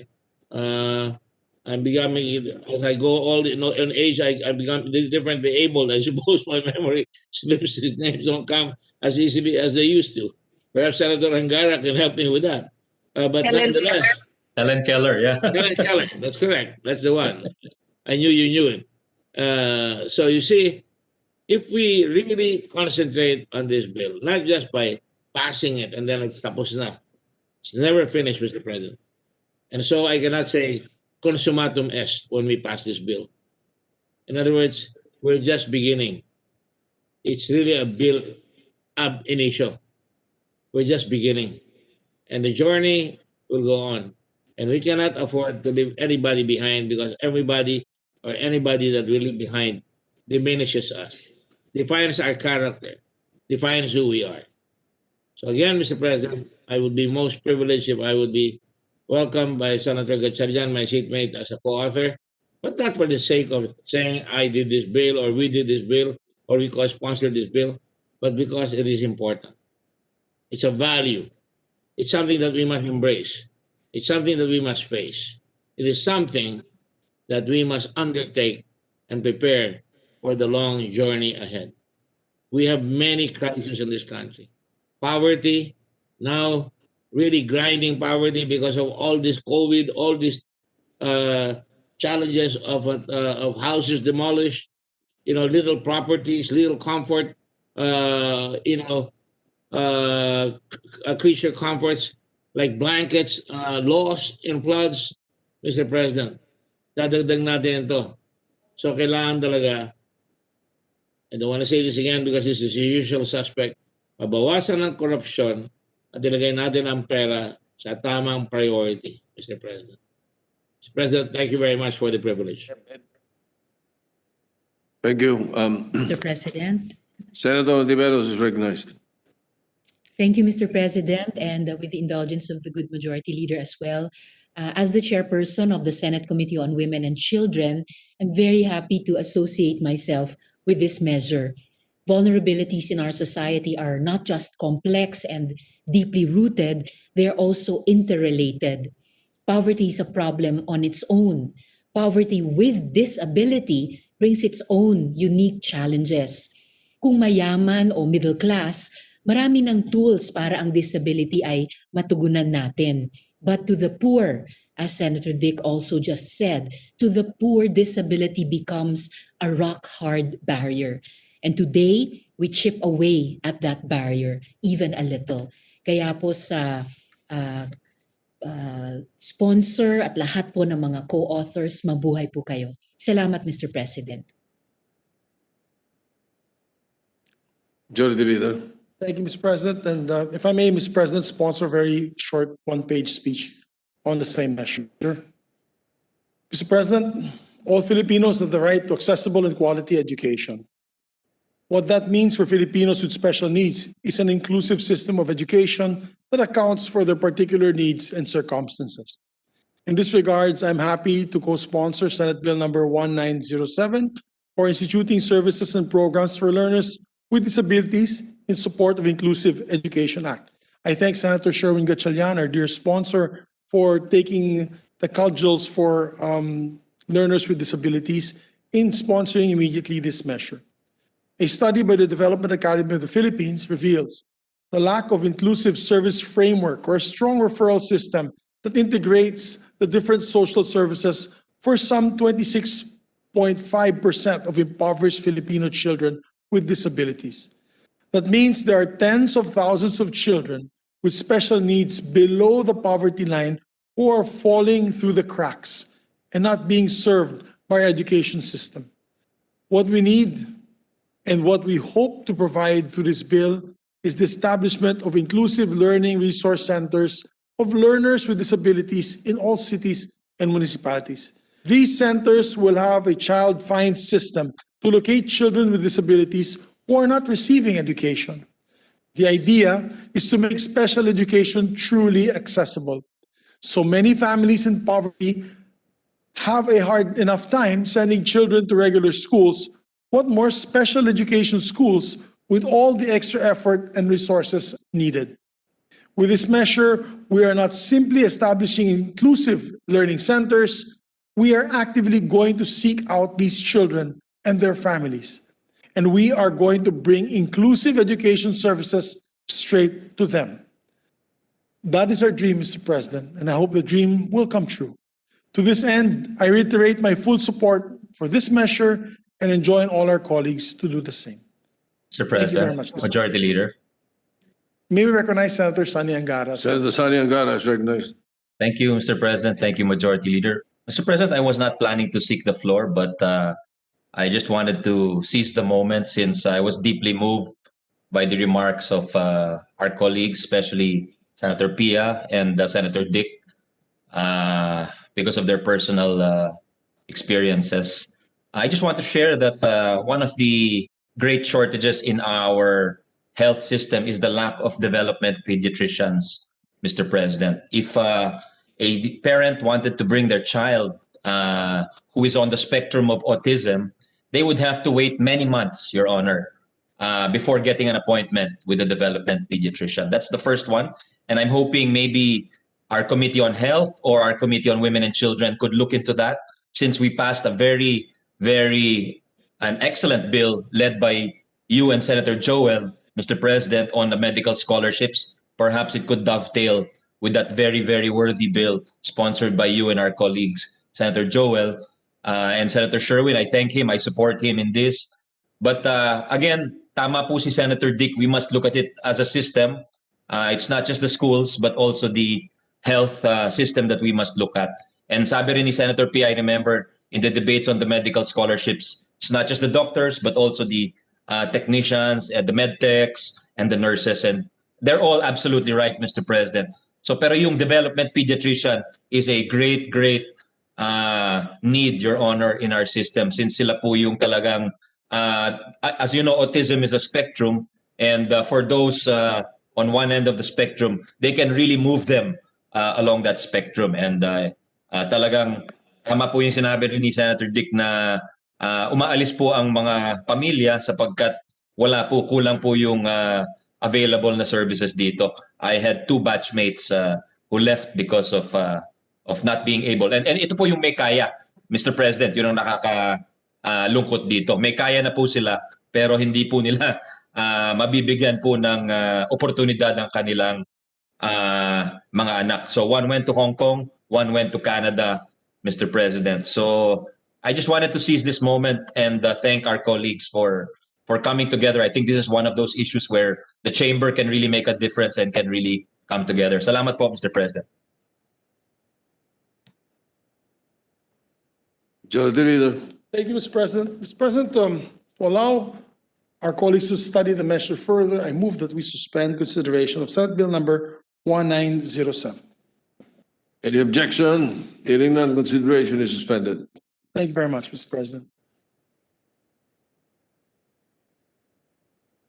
Mr. President, we just have several local bills. This is the last items on our agenda. The request of Senator Gatchalian is that we read them. He will sponsor them in an omnibus sponsorship speech. We've done this before, and we'd like, Mr. President, may we recognize Senator Richard Gordon, Mr. President. Senator Richard Gordon is recognized. With all due respect, and I was wondering if I'd be allowed to make a short privilege speech, Mr. President, after we have done all the reference of business, or when the majority floor leader tells me to do so. But Mr. President, the good gentleman may take up the privilege hour at any time. And we could recognize him, Mr. President, with the permission of the sponsor, Senator Gatchalian. May we recognize Senator Richard Gordon, Mr. President. Mr. President, Senator Richard Gordon is recognized. Mr. President, thank you very much.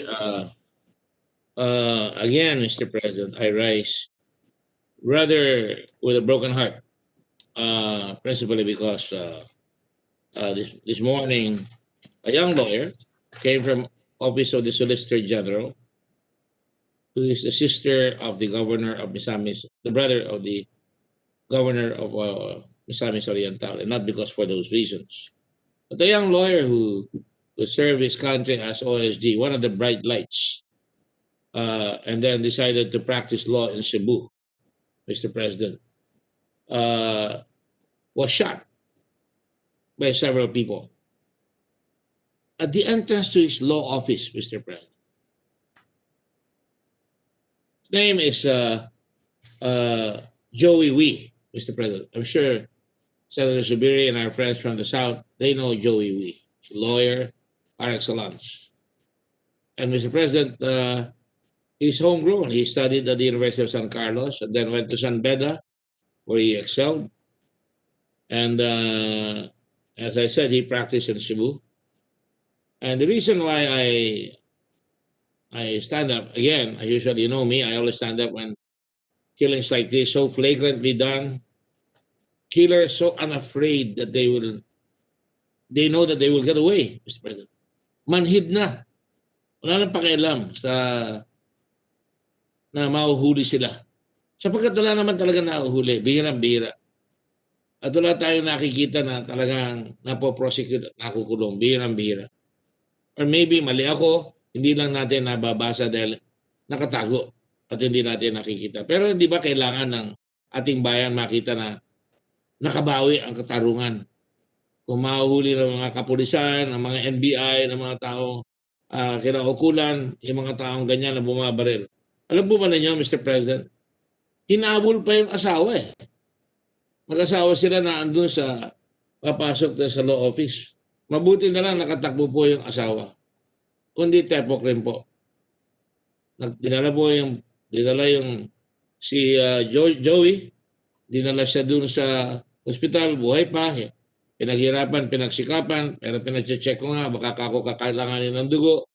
Pero nabalita ako kanina, I hope kung accurate to, I hope it is inaccurate. I pray it is inaccurate. Pero nasabi sa akin, namatay na raw, nabawian na ho ng buhay. So, Mr. President, I just want to raise this. Sabi nga nung kay Cicero ng araw, when o Cataline?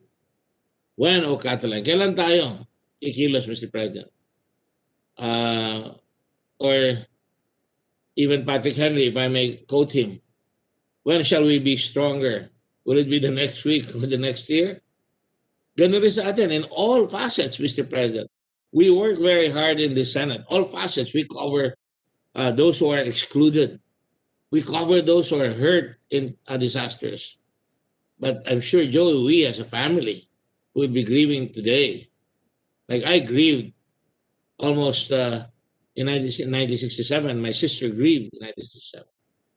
Mr. President, it's not easy to lose a father or a brother to treacherous individuals, and even worse, not to see justice done.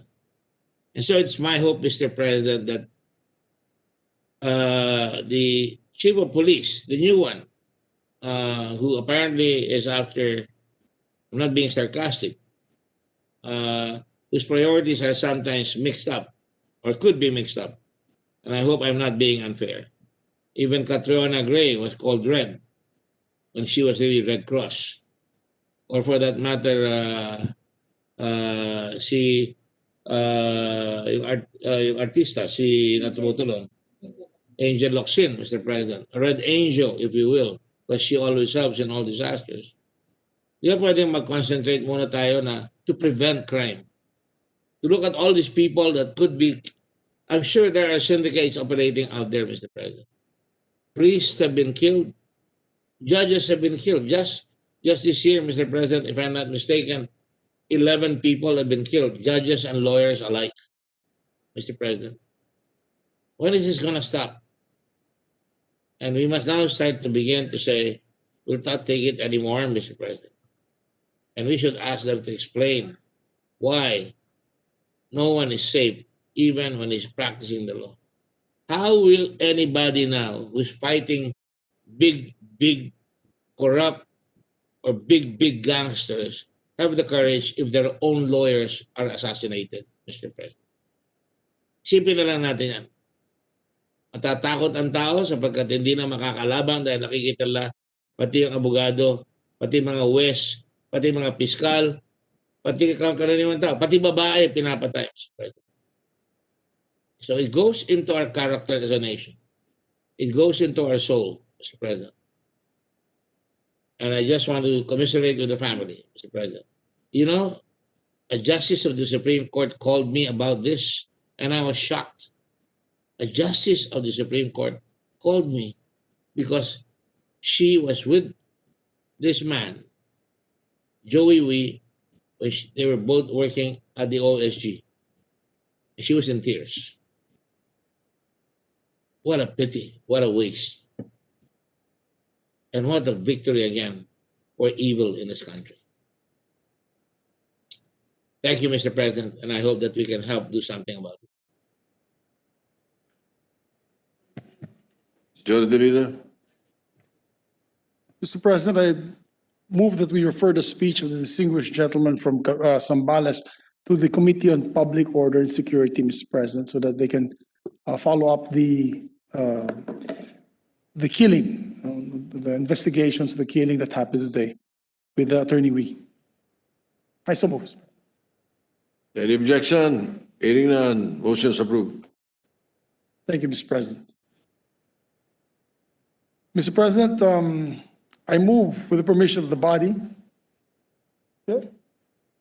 I move with the permission of the body to transfer from the calendar of ordinary business to special order House Bills number 1531, 1533, 5741, 5742, 5743, 5744, 5872, as well as 5740. I so move, Mr. President. You are moving for this to be transferred. Yes, Mr. President, all these House bills from the Any calendar of objection? ordinary business to special. Hearing none, so transferred. The enumerated House bills are so transferred. I move that we consider House Bill number 1531, 1533, 5741, 5742, 5743, 5744, 5872, and 5740. Mr. President, I so move.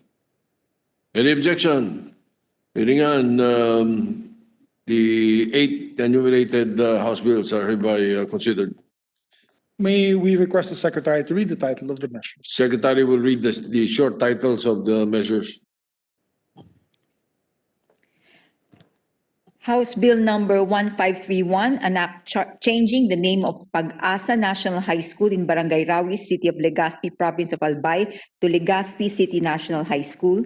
House Bill number 1533, an act changing the name of Ilawad National High School in Barangay Ilawad, Municipality of Kamalig, Province of Albay to Kamalig National High School. House Bill number 5741, an act separating the Ginsadan National High School Mayag Extension in Barangay Mayag, Municipality of Bauco, Mountain Province from the Ginsadan National High School, converting it into an independent national high school to be known as Mayag National High School and appropriating funds therefore.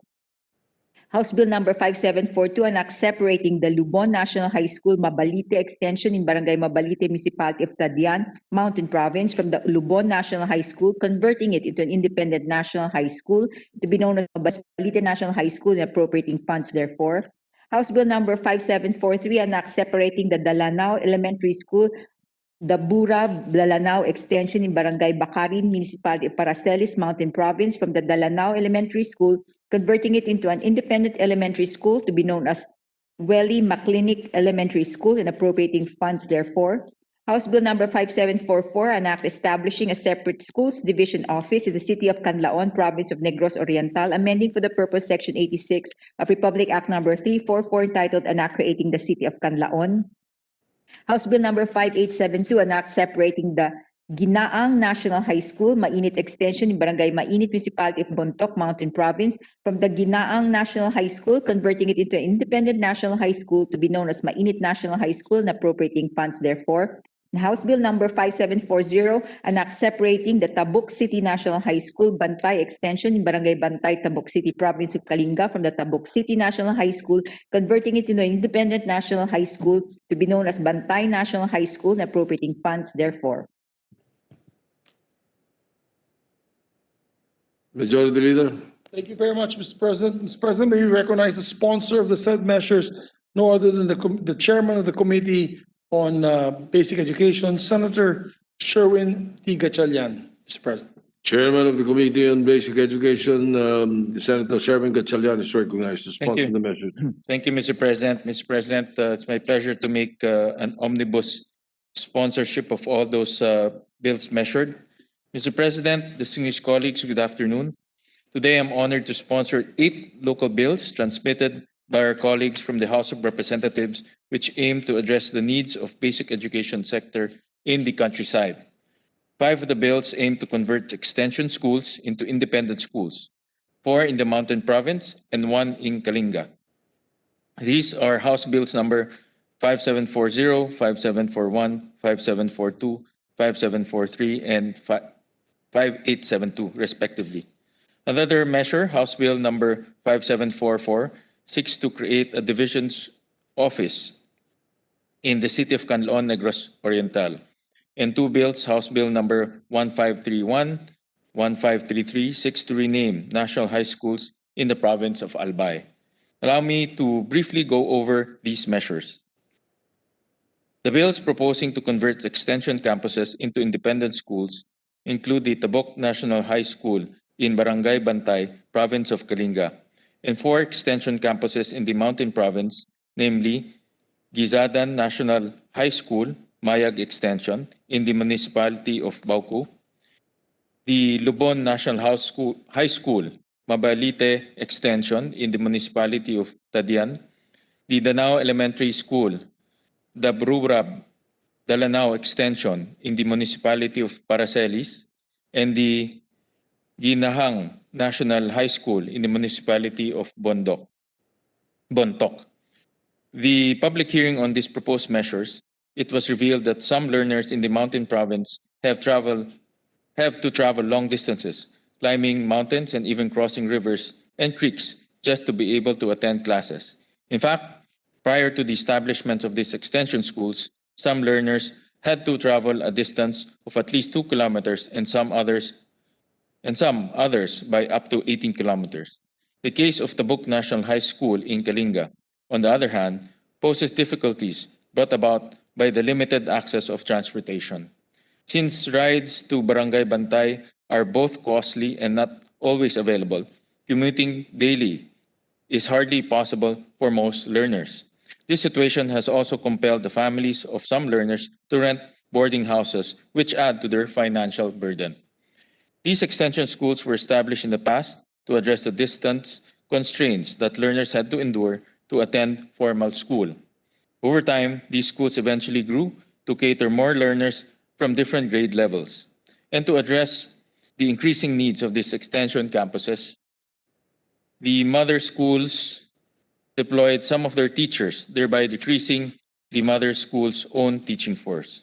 If we convert these extension schools into independent schools as recognized by law, there will be a stronger mandate to equip them with adequate facilities and personnel. In turn, the deployed teachers can now return to their mother schools and reinforce their teaching capacity.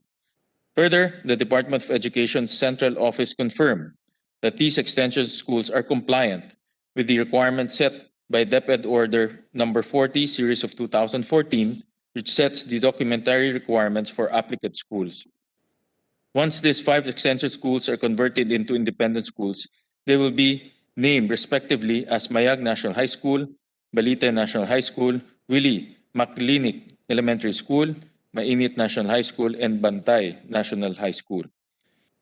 The next bill I will discuss, Mr. President, aims to establish a separate school division office in the city of Canlaon, Negros Oriental. DepEd's division office in Negros Oriental is located in Dumaguete City, which is 166 kilometers away from Canlaon City. Imagine taking a 5-hour bus ride before you can get to the DepEd division's office, Mr. President. No doubt this situation compromises the division's supervision of schools in Canloan City. That's why House Bill number 5744 establishes a separate school divisions office in Canloan. This is to boost the efficiency of DepEd's management and operations of the schools in the city, which will help ensure compliance with existing standards for quality education and boost the academic performance of the city's learners. The creation of a separate schools divisions office in Canloan City is also long overdue, Mr. President. DepEd Order number 50, series of 2002, states that the DepEd Central Office shall authorize the establishment of an interim city schools division for existing old cities, subject to certain conditions, and approve organizational and staffing standards as agreed upon by the DepEd and the Department of Budget and Management. Finally, Mr. President, the last two proposed measures seeks to rename National High School in the province of Albay. House Bill number 1531 seeks to rename Pag-asa National High School to Legazpi City National High School. House Bill number 1533, on the other hand, seeks to rename Liawood National High School in the municipality of Camalig to Camalig National High School. These measures are aligned with DepEd Order number 29, series of 2011, which is guided by the National Historical Commission of the Philippines, revised guidelines on the naming of streets, public schools, plaza, buildings, bridges, and other public structure. Mr. President, dear colleagues, these are challenging times for the whole country, especially for the education sector, as we work to beat the COVID-19 pandemic. While most of our discussions focus on the most immediate concern on learning continuity, it is equally important for us to ensure that schools are more resilient, accessible, and inclusive when they finally reopen for face-to-face classes under the new normal.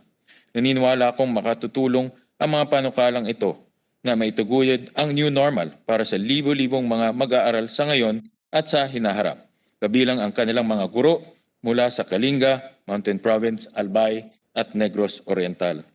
For these reasons, I seek the support of this team body for the immediate passage of these measures. Thank you, Mr. President.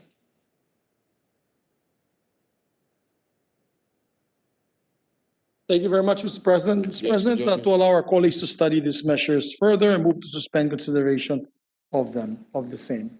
Any objection? Hearing none, consideration of the measures suspended. Thank you, Mr. President. Just a few housekeeping matters.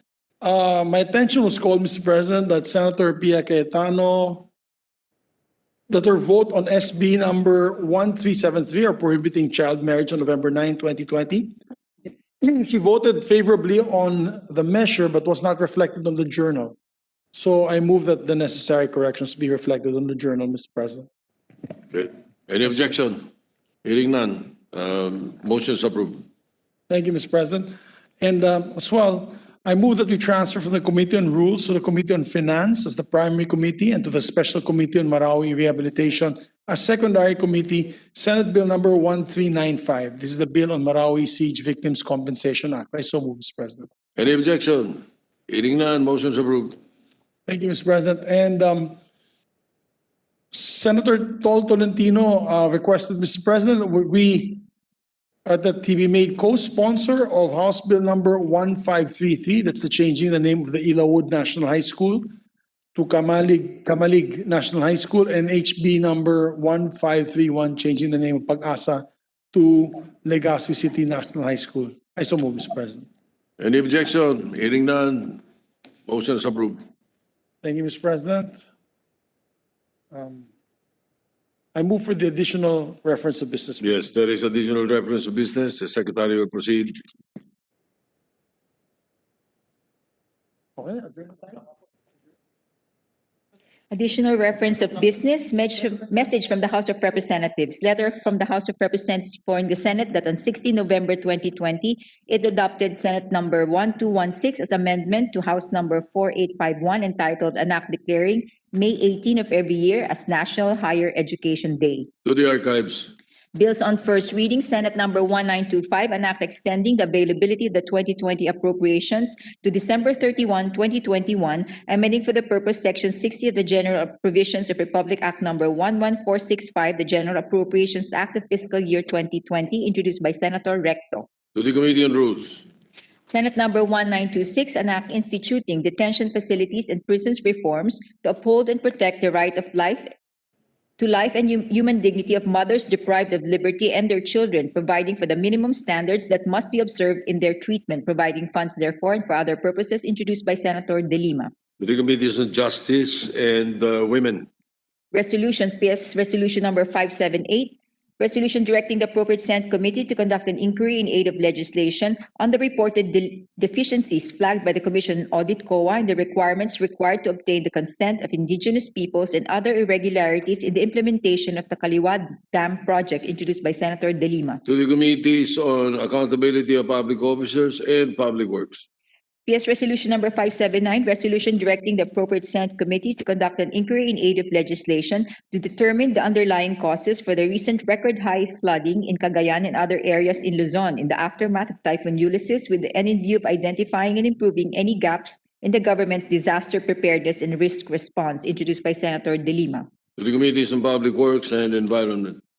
PS Resolution Number 580, resolution expressing the sense of the Senate to urge the Philippine Economic Zone Authority and the Board of Investments to accelerate the establishment of pharmaceutical manufacturing zones in the country and encourage the growth of the medical industry, introduced by Senator Tolentino. To the Committee on Rules. Communications, letter from the Office of the President of the Philippines transmitting to the Senate two original copies of the following Republic Acts which were signed by President Rodrigo Roa Duterte. Republic Act Number 11495, an act providing for the establishment of a women's and children's hospital in the municipality of Pamplona in the province of Camarines Sur to be known as the Bicol Women's and Children's Hospital and appropriating funds therefore. Republic Act Number 11496, an act increasing the bed capacity of the Western Visayas Medical Center in Mandurriao, Iloilo City from 425 beds to 700 beds, upgrading its professional and healthcare services and facilities, authorizing the increase of its medical personnel and appropriating funds therefore. Republic Act Number 11497, Act increasing the bed capacity of the Las Piñas General Hospital and Satellite Trauma Center in Las Piñas City, Metro Manila, from 200 to 500 beds, upgrading its professional healthcare services and facilities and appropriating funds therefore. Republic Act Number 11498, an act increasing the bed capacity of Cagayan Valley Medical Center in Tuguegarao City, Province of Cagayan from 500 to 1,000 beds and appropriating funds therefore. Republic Act Number 11499, an act expanding the services of the Malita District Hospital in Barangay Poblacion, Municipality of Malita, Province of Davao Occidental, renaming it as the Malita Women's and Children's Wellness Center.